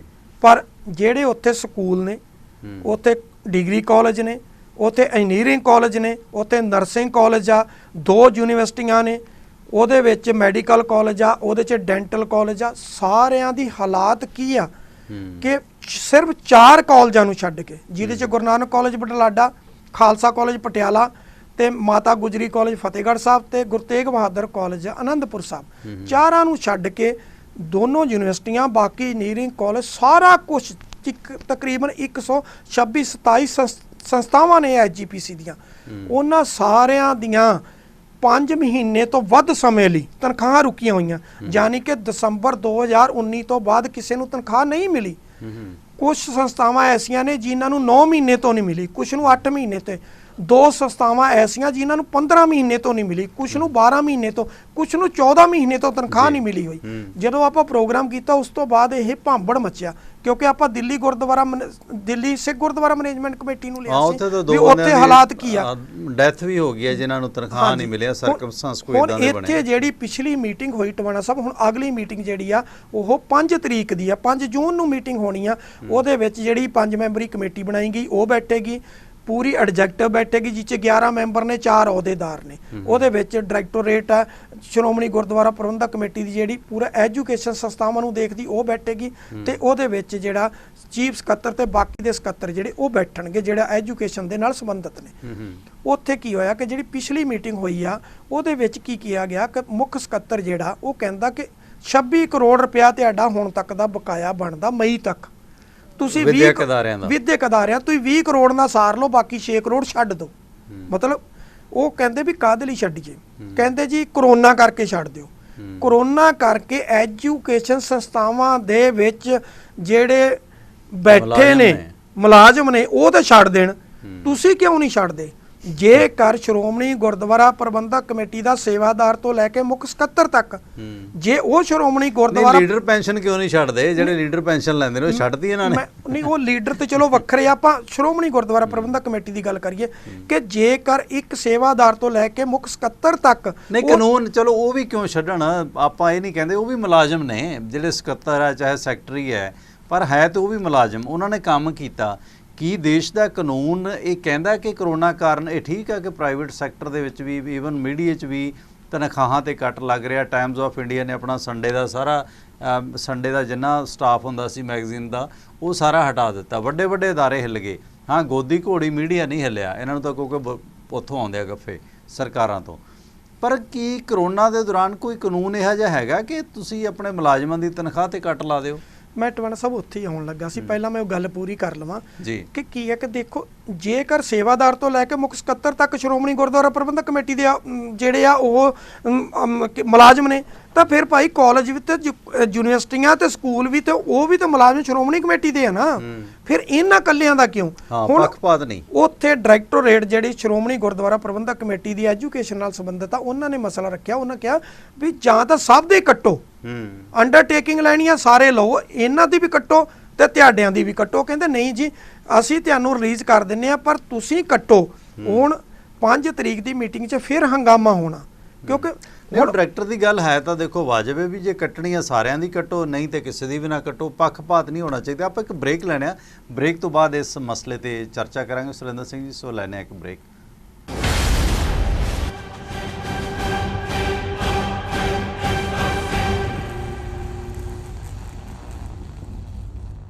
ਅਕਾਲ ਚੈਨਲ ਦੇ ਸਤਿਕਾਰਯੋਗ ਦਰਸ਼ਕਾਂ ਦਾ ਪ੍ਰੋਗਰਾਮ ਸੱਚ ਦਾ ਸਾਹਮਣਾ ਦੇ ਵਿੱਚ ਪਰਮਿੰਦਰ ਸਿੰਘ ਟਿਵਾਣਾ ਵੱਲੋਂ ਸਵਾਗਤ ਹੈ ਤੇ ਨਾਲ ਸਵਾਗਤ ਹੈ ਰਾਜਨੀਤਿਕ ਮਾਮਲਿਆਂ ਦੇ ਮਾਹਰ ਤੇ ਵਕਾਲਤ ਨਾਲ ਵਾਬਸਤਾ ਸੁਰਿੰਦਰ ਸਿੰਘ ਜੀ, ਸਵਾਗਤ ਹੈ ਤੁਹਾਡਾ ਇੱਕ ਵਾਰੀ। ਸਤਿ ਸ਼੍ਰੀ ਅਕਾਲ ਜੀ। ਸਤਿ ਸ਼੍ਰੀ ਅਕਾਲ। ਆਪਣੀ ਗੱਲਬਾਤ ਚੱਲ ਰਹੀ ਸੀ ਸ਼੍ਰੋਮਣੀ ਗੁਰਦੁਆਰਾ ਪ੍ਰਬੰਧਕ ਕਮੇਟੀ, ਆਪਾਂ ਅੱਜ ਦਿੱਲੀ ਦੀ ਵੀ ਚਰਚਾ ਕਰਨੀ ਹੈ। ਪਹਿਲਾਂ ਸ਼੍ਰੀ ਅੰਮ੍ਰਿਤਸਰ ਕਮੇਟੀ ਦੀ ਗੱਲ ਕਰੀਏ ਕਿ ਮੁਲਾਜ਼ਮਾਂ ਦੇ ਤਨਖਾਹਾਂ ਦੇ ਮਸਲੇ ਤੇ ਇੱਕ ਵੱਡੀ ਮੀਟਿੰਗ ਹੈ ਜਿਹੜੀ 5 ਤਰੀਕ ਨੂੰ ਸੱਦੀ ਜਾ ਰਹੀ ਹੈ। ਕੀ ਨਿਕਲਦਾ ਇਸ ਚੋਂ? ਟਵਾਣਾ ਸਾਹਿਬ, ਇਹਦੇ ਚੋਂ ਨਿਕਲਦਾ ਕੁਛ ਨਹੀਂ ਹੈ। ਕੀ ਹਾਲਾਤ ਹੈ ਕਿ ਕੋਈ ਉੱਥੇ ਨਾ ਸ਼੍ਰੋਮਣੀ ਗੁਰਦੁਆਰਾ ਪ੍ਰਬੰਧਕ ਕਮੇਟੀ ਦੇ ਜੇ ਅਸੀਂ ਮੌਜੂਦਾ ਹਾਲਾਤ ਨੂੰ ਦੇਖੀਏ, ਪ੍ਰਧਾਨ ਤੇ ਉਹਦੀ ਪੂਰੀ ਟੀਮ ਜਿਹੜੀ ਉਹ ਨਿਹੱਥੀ ਹੋਈ ਆ, ਕਿਉਂਕਿ ਫੈਸਲੇ ਉੱਪਰੋਂ ਆਉਂਦੇ ਨੇ, ਉਹ ਇੰਪਲੀਮੈਂਟ ਹੁੰਦੇ ਨੇ। ਜਿਹੜੇ ਐਡੀਸ਼ਨਲ ਸਕੱਤਰ ਨੇ ਤੇ ਮੁੱਖ ਸਕੱਤਰ ਹੋਲੀ ਸੋਲੀ ਉਹਨਾਂ ਕੋਲੇ ਕਮਾਂਡ ਆ, ਉਹ ਆਪਣੀਆਂ ਮਨਮਰਜ਼ੀਆਂ ਕਰਦੇ ਨੇ। ਮਨਮਰਜ਼ੀਆਂ ਵੀ ਕਿਸ ਕਦਰ ਕਰਦੇ, ਆਪਣੀਆਂ ਤਨਖਾਹਾਂ ਕਢਾ ਲੈਂਦੇ ਹੋ। ਜਿਸ ਤਰ੍ਹਾਂ ਪੰਜਾਬੀ ਯੂਨੀਵਰਸਿਟੀ ਦੇ ਵਾਈਸ ਚਾਂਸਲਰ ਰਜਿਸਟਰਾਰ ਨੇ ਆਪਣੀ ਸਾਰਿਆਂ ਦੀ ਕਢਾ ਲਈ, ਦੇਖਣ ਜਿਨ੍ਹਾਂ ਦੀ ਪੈਨਸ਼ਨ ਸੀ ਉਹਨਾਂ ਨੂੰ ਦਿੱਤੀ ਨਹੀਂ, ਕਹਿੰਦੇ ਜੀ ਖਜ਼ਾਨੇ 'ਚ ਕੁਝ ਨਹੀਂ ਹੈ, ਤੈਨੂੰ ਦਈਏ ਕੀ। ਉਹੀ ਹਾਲਾਤ ਇੱਥੇ ਬਣੀਆਂ। ਸਿਰਫ ਜਿਹੜੀਆਂ ਐਜੂਕੇਸ਼ਨ ਕਾਮਰੇਡ ਭਰਤੀ ਹੋਏ ਆ, ਹਾਂ, ਜਿਹੜੇ ਐਜੂਕੇਸ਼ਨ ਸੰਸਥਾਨ ਨੇ ਉਹਨਾਂ ਦੀਆਂ ਜਿਹੜੀਆਂ ਤਨਖਾਹਾਂ ਨੇ, ਹੁਣ ਦੱਸੋ ਜਿਸ ਕਾਲਜ ਨੂੰ 15 ਮਹੀਨੇ ਤੋਂ ਤਨਖਾਹ ਨਹੀਂ ਮਿਲੀ, ਕੁਝ ਮੁਲਾਜ਼ਮ ਐਸੇ ਆ ਜਿਹੜੇ ਨੌਕਰੀ ਛੱਡ ਕੇ ਜਾ ਚੁੱਕੇ ਆ, ਕਿਉਂਕਿ ਦੂਸਰੀ ਵਾਰੀ ਜਦੋਂ ਉਹਨਾਂ ਨੂੰ ਸਾਲ ਬਾਅਦ ਦੁਬਾਰਾ ਰੱਖਣਾ ਹੁੰਦਾ ਉਹਦੇ 'ਚ ਉਹਨਾਂ ਦੀ ਸਿਲੈਕਸ਼ਨ ਨਹੀਂ, ਉਹਨਾਂ ਦੀ ਪਿਛਲਿਆਂ ਦੀ ਰੁਕੀ ਪਈ ਆ, ਉਹ ਕਿੱਥੇ ਜਾਣਗੇ? 15 ਮਹੀਨੇ ਤੋਂ ਜਿਹੜੇ ਕਾਲਜ ਨੂੰ ਤਨਖਾਹ ਨਹੀਂ ਮਿਲੀ ਸਟਾਫ ਨੂੰ, ਉਹ ਸਟਾਫ ਕਿੱਥੇ ਜਾਏਗਾ? ਜਿਹਨੂੰ 14 ਮਹੀਨੇ ਤੋਂ ਨਹੀਂ ਮਿਲੀ, ਜਿਹਨੂੰ 12 ਮਹੀਨੇ ਤੋਂ ਨਹੀਂ ਮਿਲੀ। ਹਾਲਾਤ ਕੀ ਆ ਇੱਥੇ? ਇਹ ਆ ਕਿ ਹੰਗਾਮਾ ਤਾਂ ਹੋਣਾ। ਐਜੀਪੀਸੀ ਕਹਿੰਦੀ ਆ ਕਿ ਉਹਦੇ ਜਿਹੜੇ ਅਧਿਕਾਰੀ ਬੈਠੇ ਨੇ ਕਿ ਤੁਸੀਂ ਅੰਡਰਟੇਕਿੰਗ ਦਿਓ, ਕਿ ਇੰਨੇ % ਜਿਹੜਾ ਤੁਹਾਨੂੰ ਕੱਟ ਲੱਗੇਗਾ। ਉਹ ਕਹਿੰਦੇ ਸਾਨੂੰ ਕਿਉਂ ਕੱਟ ਸਾਰਿਆਂ ਨੂੰ ਲਾਓ। ਹੁਣ ਕੱਟ ਦਾ ਰੌਲਾ 5 ਤਰੀਕ ਦਾ ਫੈਸਲਾ ਇਹੀ ਆ, ਉਹ 'ਚ ਪੂਰਾ ਗਹਿ ਗੱਚ ਹੋਣਾ। ਗਹਿ ਗੱਚ ਦੇ ਬਾਅਦ ਅਖੀਰ ਜੇ ਸੈਲਰੀ ਦਿੱਤੀ ਗਈ ਤਾਂ ਮਾਰਚ ਤੱਕ ਦਿੱਤੀ ਜਾਊਗੀ, ਅਪ੍ਰੈਲ ਤਾਂ ਮਈ ਫੇਰ ਰੋਕ ਲਈ ਜਾਏਗੀ, ਫੇਰ ਰੋਕੇਗੀ, ਫੇਰ ਉਹ 8 ਤੋਂ 10 ਮਹੀਨੇ। ਮੈਂ ਪੁੱਛਿਆ ਕੁਝ ਕਾਲਜਾਂ ਨੂੰ, ਕੁਝ ਜਿਹੜੇ ਉੱਥੇ ਪ੍ਰਿੰਸੀਪਲ ਬੈਠੇ ਉਹਨਾਂ ਨਾਲ ਕੀਤੀ, ਕੁਝ ਅਧਿਆਪਕਾਂ ਨਾਲ ਗੱਲ ਕੀਤੀ। ਮੈਂ ਕਿਹਾ ਵੀ ਹਾਲਾਤ ਕੀ? ਉਹ ਕਹਿੰਦੇ ਸਾਡਾ ਹਰ ਸਾਲ 8-10 ਮਹੀਨੇ ਦਾ ਇੱਦਾਂ ਹੀ ਚੱਲਦਾ, ਜਦੋਂ ਰੌਲਾ ਰੱਪਾ ਪਾਈਦਾ ਉਹਦੇ ਬਾਅਦ ਮਿਲ ਜਾਂਦੀ, ਫਿਰ ਅਗਲੇ 8-10 ਮਹੀਨੇ ਅਸੀਂ ਫਿਰ ਵੇਟਿੰਗ 'ਚ ਆ ਜਾਂਦੇ। ਮਤਲਬ ਹਾਲਾਤ ਕੀ ਆ? ਤੁਸੀਂ ਜੀ ਜਾਣ ਬੁੱਝ ਕੇ ਹਾਲਾਤ ਬਣਾਏ। ਇੱਕ ਗੱਲ ਹੋਰ, ਜਿਸ ਤਰ੍ਹਾਂ ਹੁਣ ਹਿੰਦੂ ਕਈ ਹੋਰ ਧਾਰਮਿਕ ਸੰਸਥਾਵਾਂ ਐਜੂਕੇਸ਼ਨ ਦੇ ਕੰਮ ਕਰਦੇ ਨੇ, ਮਸਲਨ DAV ਸੰਸਥਾ ਜਾਂ ਹੋਰ ਸੰਸਥਾਵਾਂ ਨੇ, ਉਹ ਤਨਖਾਹ ਤਾਂ ਵੱਧ ਦਿਖਾਉਂਦੀਆਂ ਨੇ ਪਰ ਦਿੰਦੀਆਂ ਘੱਟ ਨੇ। ਪਰ SGPC 'ਚ ਇਹ ਹੈਗਾ ਕਿ ਸਰਕਾਰੀ ਕੇਡਰ ਦੀ ਤਨਖਾਹ ਮਿਲਦੀ ਹੈ ਤੁਹਾਨੂੰ। ਬਿਲਕੁਲ। ਦੂਸਰਾ SGPC ਇੱਕ ਜਿਹੜਾ ਹੈਗਾ ਧਾਰਮਿਕ ਬੋਡੀ ਵੀ ਹੈ ਕਿ ਸਿੱਖਿਆ ਦਾ ਪਸਾਰ ਕਰਨਾ। ਜਿਹੜੇ ਇਲਾਕੇ 'ਚ ਕਿਸੇ ਨੂੰ ਲੀਡਰ ਨੂੰ ਲੋੜ ਆ ਉੱਥੇ ਪੇਂਡੂ ਕਾਲਜ ਖੋਲ੍ਹ ਦਿੱਤੇ, ਉੱਥੇ ਬੱਚੇ ਹੈ ਜਾਂ ਨਹੀਂ ਹੈ, ਉਹਨੇ ਆਪਣੀ ਭੱਲ ਬਣਾਉਣ ਵਾਸਤੇ, ਆਪਣੀ ਮੈਮਰੀ ਕਾਇਮ ਰੱਖਣ ਵਾਸਤੇ ਪੇਂਡੂ ਕਾਲਜ ਖੋਲ੍ਹ ਦਿੱਤੇ। ਉਹ ਵਜਨ ਵੱਧ ਗਿਆ ਅਤੇ ਕੁਛ ਮਤਲਬ ਅਨਪ੍ਰੋਫੈਸ਼ਨਲ ਲੋਕ ਵੀ ਭਰਤੀ ਹੋ ਗਏ ਜਿਨ੍ਹਾਂ 'ਚ ਕਾਬਲੀਅਤ ਹੈ ਨਹੀਂ, ਜਾਂ ਵੱਡੇ ਲੋਕਾਂ ਦੇ ਖਾਸਮ ਖਾਸ ਨੇ, ਜਾਂ ਉਹ ਕ੍ਰਾਈਟੀਰੀਆ ਨਹੀਂ ਪੂਰੇ ਕਰਦੇ, ਜਾਂ ਪੜ੍ਹਾਉਣ ਦਾ ਵੱਲ ਨਹੀਂ, ਜਾਂ ਪੜ੍ਹਾਉਣੇ ਨਹੀਂ ਆਉਂਦੇ। ਕਾਰਨ ਕੀ ਹੈ? ਦੇਖੋ, ਪ੍ਰਾਈਵੇਟ ਸਕੂਲ ਨੇ, ਜਿਹੜੇ ਪ੍ਰਾਈਵੇਟ ਕਾਲਜ ਨੇ, ਉਹ ਅੱਛੀ ਕਮਾਈ ਕਰ ਰਹੇ ਨੇ, ਕੋਈ ਦੋਰਾਵਾ ਨਹੀਂ। ਪ੍ਰਾਈਵੇਟ ਯੂਨੀਵਰਸਿਟੀਆਂ ਅੱਛੀ ਕਮਾਈ ਕਰ ਰਹੀਆਂ, ਰਿਪੋਰਟਾਂ ਰੋੜ ਰਹੀਆਂ ਨੇ। SGPC ਦਾ ਤੁਸੀਂ ਉਹਦੇ 4-5 ਸੰਸਥਾਵਾਂ ਦੇ 4-5 ਕਾਲਜਾਂ ਦਾ ਮੇਰੇ ਖਿਆਲ ਜ਼ਿਕਰ ਕੀਤਾ ਸੀਗਾ, ਕਿਹੜੇ ਨੇ ਜਿਹੜੇ ਪ੍ਰੋਫਿਟ 'ਚ ਜਾ ਰਹੇ ਨੇ, ਬਾਕੀ ਘਾਟੇ 'ਚ ਕਿਉਂ ਜਾ ਰਹੇ ਨੇ? ਕਾਰਨ ਕੀ ਹੈ? ਟਵਾਣਾ ਸਾਹਿਬ, ਪਹਿਲੀ ਗੱਲ ਤੇ ਇਹ ਸੀ ਕਿ SGPC ਦੇ ਉੱਪਰ ਜਦੋਂ ਜਥੇਦਾਰੀ ਸਿਸਟਮ ਆਇਆ, ਜਥੇਦਾਰਾਂ ਨੇ ਗਲਤੀਆਂ ਕੀ ਕੀਤੀਆਂ ਨੇ। ਤੁਸੀਂ ਧੜਾਧੜ ਕਾਲਜ ਖੋਲਣ ਨੂੰ ਪੈ ਗਏ, ਸਕੂਲ ਖੋਲਣੇ ਚਾਹੀਦੇ ਸੀ, ਕਾਲਜਾਂ ਦੀ ਜ਼ਰੂਰਤ ਨਹੀਂ ਸੀ। ਅਜਿਹੇ ਕਾਲਜ ਹੈਗੇ ਸੀ, ਯੂਨੀਵਰਸਿਟੀਆਂ ਤੁਸੀਂ 2 ਬਣਾ ਲਈਆਂ ਸੀ, ਬਹੁਤ ਸੀ। ਯੂਨੀਵਰਸਿਟੀ ਜਿਹੜੀ ਗੁਰੂ ਗ੍ਰੰਥ ਸਾਹਿਬ ਯੂਨੀਵਰਸਿਟੀ, ਉਹਦੀ ਥਾਂ ਗਲਤ ਚੁਣੀ ਗਈ। ਉੱਥੇ ਤੁਹਾਡੇ ਕੋਲ ਮਾਤਾ ਗੁਜਰੀ ਕਾਲਜ ਆ, ਉੱਥੇ ਤੁਹਾਡੇ ਕੋਲ ਇੰਜੀਨੀਅਰਿੰਗ ਕਾਲਜ ਆ, ਉੱਥੇ ਤੁਸੀਂ ਯੂਨੀਵਰਸਿਟੀ, ਤਿੰਨਾਂ 'ਚ ਸੇਮ ਕੋਰਸ ਨੇ। ਜਿਹੜੇ ਸਟੂਡੈਂਟ ਮਾਤਾ ਗੁਜਰੀ ਕਾਲਜ ਦੇ ਸੀ ਤੇ ਬੰਦਾ ਸਿੰਘ ਬਹਾਦਰ ਇੰਜੀਨੀਅਰਿੰਗ ਕਾਲਜ ਦੇ, ਉਹ ਸਾਰੇ ਦੇ ਉਧਰ ਸ਼ਿਫਟ ਹੋ ਗਏ। ਤਿੰਨਾਂ ਦਾ ਗੁਜ਼ਾਰਾ ਨਹੀਂ ਚੱਲ ਰਿਹਾ। ਜੇ ਉਹੀ 2 ਰਹਿਣ ਦਿੰਦੇ, ਪਹਿਲਾਂ ਬੰਦਾ ਸਿੰਘ ਬਹਾਦਰ ਇੰਜੀਨੀਅਰਿੰਗ ਕਾਲਜ ਸਾਹਿਬ ਵਰਗੇ VC ਲਾਤੇ, ਹਾਂ VC ਲਾਤੇ, ਉਦੋਂ ਗਲਤ ਨਿਰਣੇ ਲੈ ਲੈ। ਤੁਸੀਂ ਜੀਰਕਪੁਰ ਚਲੇ ਜਾਂਦੇ, ਉੱਥੇ ਕੀ ਹੁੰਦਾ, ਘੱਟੋ ਘੱਟ 4 ਸਟੇਟਾਂ ਦੇ ਸਟੂਡੈਂਟ ਚੇਂਜ ਕਰ ਲੈਣੇ ਸੀ, ਲੋਕੇਸ਼ਨ ਕਰਦੇ। ਜਾਂ ਤੁਸੀਂ ਖਾਲਸੇ ਦੀ ਜਨਮ ਭੂਮੀ ਕੀ ਸੀ? ਅਨੰਦਪੁਰ ਸਾਹਿਬ। ਤੁਸੀਂ ਜੇ ਸਿੱਖ ਸਟੂਡੈਂਟ ਦਾ ਆਉਣਾ ਮੁਸ਼ਕਿਲ ਹੈ। ਦਸ਼ਮੇਸ਼ ਅਕੈਡਮੀ ਦਾ ਆਪਾਂ ਦੇਖਿਆ ਹੀ ਹਾਲਾਤ। ਹਾਂ, ਨਹੀਂ ਮੈਂ ਉਹਦੇ ਨਾਲ ਸਹਿਮਤ। ਟਵਾਣਾ ਸਾਹਿਬ, ਹੁਣ ਕੀ ਸੀ ਕਿ ਸਟੂਡੈਂਟ ਧੜਾਧੜ ਬਾਹਰ ਜਾ ਰਹੇ ਨੇ, ਕਾਲਜ ਤੁਹਾਡੇ ਚੱਲਣੇ ਨਹੀਂ ਸੀ। ਸਿਰਫ ਜਥੇਦਾਰਾਂ ਨੇ ਆਪਣੇ ਜਿਹੜੇ ਭਰਾ, ਭਤੀਜੇ, ਪੁੱਤ, ਭਾਣਜੇ ਸੀ, ਉਹਨਾਂ ਨੂੰ ਸੈੱਟ ਕਰਨ ਲਈ ਆਪੋ ਆਪਣੇ ਹਲਕਿਆਂ 'ਚ ਕਾਲਜ ਖੁਲਵਾ ਲਏ। ਕਈਆਂ ਨੇ ਉਦਾਂ ਹੀ PhDਆਂ ਕਰਵਾ ਕੇ ਲਵਾਤੇ। PhD ਨਹੀਂ ਜੀ ਟਵਾਣਾ ਸਾਹਿਬ, ਉੱਥੇ SGPC ਦਾ ਹਾਲਾਤ ਕੀ ਆ? ਜਿਹੜੇ ਨੂੰ 3 ਮਹੀਨੇ ਲੱਗੇ ਨੂੰ ਹੋਏ ਹੁੰਦੇ, ਉਹ ਕਨਫਰਮ ਹੋ ਜਾਂਦਾ। ਜਿਹੜੇ ਵਿਚਾਰੇ ਨੂੰ 13 ਸਾਲ ਹੋਏ ਆ, ਉਹ ਵਿਚਾਰਾ ਅਜੇ ਐਡਹੌਕ ਤੇ ਤੁਰਿਆ ਫਿਰਦਾ, ਉਹਨੂੰ ਕੋਈ ਪੁੱਛਣ ਵਾਲਾ ਹੀ ਨਹੀਂ। ਇਹ SGPC ਦਾ ਹਾਲਾਤ ਆ। ਰਹੀ ਗੱਲ ਸਕੂਲਾਂ ਦੀ, ਸਕੂਲਾਂ ਦਾ ਸਟੈਂਡਰਡ ਇਹਨਾਂ ਨੇ ਮੇਨਟੇਨ ਕੀਤਾ ਹੀ ਨਹੀਂ, ਕਿਉਂਕਿ ਪਹਿਲੇ ਦਿਨ ਤੋਂ ਜਥੇਦਾਰੀ ਪ੍ਰਥਾ ਚੱਲੀ। ਜੋ ਜਥੇਦਾਰੀ ਪ੍ਰਥਾ ਚੱਲੀ, ਉਹਦੇ 'ਚ ਜਿਹੜਾ ਪ੍ਰਾਈਵੇਟ ਸਕੂਲ, ਜਿਸ ਤਰ੍ਹਾਂ ਇਸ ਵੇਲੇ ਆਪਾਂ ਹੁਣ ਪਟਿਆਲੇ 'ਚ ਦੇਖ ਰਹੇ, ਕਿੰਨੇ ਪ੍ਰਾਈਵੇਟ ਸਕੂਲ ਆ ਜਿਹੜੇ ਪ੍ਰੋਫਿਟ 'ਚ ਜਾ ਰਹੇ। ਭਾਵੇਂ ਬੁੱਢਾ ਦਲ ਆ, ਕਿੰਨਾ ਪ੍ਰੋਫਿਟ 'ਚ ਜਾ ਰਿਹਾ, ਗੁਰੂ ਨਾਨਕ ਫਾਊਂਡੇਸ਼ਨ ਕਿੰਨਾ ਜਾ ਰਿਹਾ, ਅੱਛੀ ਨਿਕਲਦੀ ਆ, ਬੱਚੇ ਬਹੁਤ ਵਧੀਆ ਨਿਕਲ ਰਹੇ। ਟਵਾਣਾ ਸਾਹਿਬ, ਤੁਸੀਂ ਬ੍ਰਿਟਿਸ਼ ਕੁਆਇਡ ਨੂੰ ਦੇਖ ਲਓ, ਤੁਸੀਂ ਕੈਂਟਲ ਨੂੰ ਦੇਖ ਲਓ, ਤੁਸੀਂ ਸੈਂਟ ਪੀਟਰ ਲੇਡੀ ਫਾਤਿਮਾ ਨੂੰ ਦੇਖ ਲਓ, ਅਰਵਿੰਦੋ ਨੂੰ ਦੇਖ ਲਓ, ਉੱਥੇ ਐਡਮਿਸ਼ਨਾਂ ਮਿਲਦੀਆਂ ਨੇ। ਕੀ ਹਾਲਾਤ ਆ ਉੱਥੇ? ਉੱਥੇ ਤੁਹਾਨੂੰ ਐਡਮਿਸ਼ਨ ਲੈਣ ਦੇ ਲਈ ਸਿਰ ਖਪਾਈ ਕਰਨੀ ਪੈਂਦੀ ਆ। ਲੇਕਿਨ ਇੱਥੇ ਸਾਡਿਆਂ ਨੇ ਕੀ ਕੀਤਾ? ਇਹਨਾਂ ਨੇ ਜਿਹੜਾ ਰਹਿੰਦੇ ਸਮੇਂ ਫੈਸਲੇ ਲੈ ਕੇ ਸਕੂਲਾਂ ਦਾ ਸਟੈਂਡਰਡ ਮੇਨਟੇਨ ਕਰਨਾ ਸੀ, ਉਹ ਨਹੀਂ ਕੀਤਾ। ਇਹਨਾਂ ਨੂੰ ਕੀ ਚਾਹੀਦਾ ਸੀ? ਕਾਲਜ ਖੋਲਣ ਨਾਲੋਂ ਬਲਾਕ ਲੈਵਲ ਦੇ ਉੱਤੇ ਇੱਕ ਸਕੂਲ ਲੈ ਜਾਂਦੇ SGPC ਦਾ, ਉਹ ਲੈ ਜਾਂਦੇ। ਉੱਥੇ 40 ਪਿੰਡ ਪੈਂਦੇ ਸੀ, 50 ਪੈਂਦੇ ਸੀ, 70 ਪੈਂਦੇ ਸੀ। 77 ਪਿੰਡਾਂ ਦੇ ਬੱਚੇ ਉਹਦੇ 'ਚ ਆਉਂਦੇ। CBSE ਪੈਟਰਨ ਤੇ ਹੁੰਦਾ, ਨਾਲੇ ਤੁਹਾਨੂੰ ਕਮਾਈ ਹੁੰਦੀ, SGPC ਵੱਲ ਦੇਖਣਾ ਨਾ ਪੈਂਦਾ। ਹੁਣ ਤੁਹਾਡਾ ਸਭ ਹਾਲਾਤ ਕੀ ਬਣੀ ਪਈ ਆ ਕਿ ਕਿਸੇ ਵੀ ਸਕੂਲ, ਕਾਲਜ, ਜਿੰਨੇ ਅਸੀਂ ਸੰਸਥਾਵਾਂ ਗਿਣੀਆਂ, 4 ਨੂੰ ਛੱਡ ਕੇ ਬਾਕੀ 122-24 ਜਿਹੜੀਆਂ ਨੇ, ਮੇਰੇ ਖਿਆਲ ਵੀ ਮਾਲਵੇ ਦੇ ਹੀ 4 ਕਾਲਜ ਨੇ, ਆਈ ਥਿੰਕ, ਜਿਹੜੇ ਜਿਸ ਤਰ੍ਹਾਂ ਪਟਿਆਲਾ ਆਇਆ, ਚਾਰੇ ਮਾਲਵੇ 'ਚ ਸਾਹਿਬ ਹੈ, ਚਾਰੇ ਟਵਾਣਾ ਸਾਹਿਬ ਮਾਲਵੇ 'ਚ ਨੇ ਜਿਹੜੇ ਬੱਚੇ ਨੇ, ਬਾਕੀ ਸਾਰੇ ਘਾਟੇ 'ਚ ਨੇ। ਜਿਵੇਂ ਸ਼੍ਰੀ ਅੰਮ੍ਰਿਤਸਰ ਮਾਝੇ ਦਾ ਇਲਾਕਾ ਹੈ, ਬੇਸ ਹੈ ਉੱਥੇ SGPC ਦਾ, ਉੱਥੇ ਮਤਲਬ ਜਿਹੜੇ ਹਾਲਾਤ ਇਦਾਂ ਦੇ ਕਿਉਂ ਹੋ ਰਹੇ ਨੇ? ਦੂਸਰਾ, ਜੇ ਕੈਪਟਨ ਸਰਕਾਰ ਦੀ ਕਾਰਗੁਜ਼ਾਰੀ, ਕੈਪਟਨ ਸਰਕਾਰ ਦੀ ਐਡਮਿਨਿਸਟ੍ਰੇਸ਼ਨ ਪ੍ਰਸ਼ਾਸਨ ਦੇ ਨਾਲ ਢਿੱਲੀ ਪੈ ਰਹੀ ਹੈ, ਜੇ SGPC ਦੀ ਕਾਰਗੁਜ਼ਾਰੀ, ਖਾਸ ਕਰਕੇ ਵਿਦਿਅਕ ਸੰਸਥਾਵਾਂ ਦਾ ਸਟੈਂਡਰਡ ਡਿੱਗੇਗਾ, ਤੇ ਸਿੱਧਾ ਇਸ ਦਾ ਨੁਕਸਾਨ ਜਿਹੜਾ ਹੈਗਾ, ਡੈਮੇਜ ਅਕਾਲੀ ਦਲ ਬਾਦਲ ਨੂੰ ਹੋਏਗਾ। ਉਹ ਪਹਿਲਾਂ ਬੇਅਦਬੀ ਜਾਂ ਹੋਰ ਮਾਮਲੇ 'ਚ ਘਿਰੇ ਹੋਏ ਨੇ। ਇਸ ਕਰਕੇ ਇੱਥੇ ਵੇਸਲਾਪਣ ਜਾਂ ਬੇਲੋੜੀ ਦਖਲਅੰਦਾਜ਼ੀ ਬਾਦਲ ਪਰਿਵਾਰ ਨੂੰ ਮਹਿੰਗੀ ਪਵੇਗੀ। ਟਵਾਣਾ ਸਾਹਿਬ ਬਿਲਕੁਲ ਮੈਂ ਇਹਦੇ ਨਾਲ ਸਹਿਮਤ ਹਾਂ। ਹੁਣ ਇੱਥੇ ਹਾਲਾਤ ਕੀ ਆ, ਉੱਥੇ ਬੈਠੇ ਜਿਹੜੇ ਅਧਿਕਾਰੀ ਨੇ ਉਹ ਇੱਕੋ ਕਹਿ ਦਿੰਦੇ ਆ ਕਿ ਦੇਖੋ ਜੀ ਲਾਕਡਾਊਨ ਕਰਕੇ ਸਾਡੇ ਕੋਲ ਬਜਟ ਨਹੀਂ ਜੀ। ਟਵਾਣਾ ਸਾਹਿਬ ਮੈਂ ਉੱਥੋਂ ਸਾਰੇ ਅੰਕੜੇ ਕਢਵਾਏ, ਪੂਰੇ ਤਾਂ ਨਹੀਂ ਮਿਲ ਸਕੇ। ਸੈਕਸ਼ਨ 85 ਚ 80 ਗੁਰਦੁਆਰਾ ਸਾਹਿਬਾਨ ਆਉਂਦੇ ਨੇ, ਸਾਰਿਆਂ ਨੇ ਆਪੋ ਆਪਣੀਆਂ ਐਫਡੀਆਂ ਕਰਵਾਈਆਂ ਹੋਈਆਂ। ਉਹਦੇ ਇਲਾਵਾ 350 ਕਰੋੜ ਦੀਆਂ ਐਫਡੀਆਂ ਇਹਨਾਂ ਕੋਲ ਲਾਕਡਾਊਨ ਤੋਂ ਪਹਿਲਾਂ ਦੀਆਂ ਪਈਆਂ ਨੇ। ਠੀਕ ਹੈ, ਕੁਝ ਅਖਬਾਰਾਂ ਨੇ 5 ਕਰੋੜ ਦਿੱਤਾ, ਪਰ ਮੇਰੇ ਅੰਕੜੇ ਦੇ ਮੁਤਾਬਕ 5 ਅਰਬ ਦਾ ਦਿੱਤਾ ਉਹਨਾਂ ਨੇ। ਮੇਰੇ ਹਿਸਾਬ ਨਾਲ 7 ਅਰਬ ਤੋਂ ਜ਼ਿਆਦਾ ਬਣਦਾ। ਠੀਕ ਹੈ, ਉੱਥੇ ਹਾਲਾਤਾਂ ਕੀ ਨੇ ਤੁਸੀਂ ਦੇਖੋ ਵੀ 350 ਕਰੋੜ ਜਿਹੜਾ ਇਹਨਾਂ ਕੋਲੇ ਉਹ ਪਹਿਲਾਂ ਤੋਂ ਪਿਆ।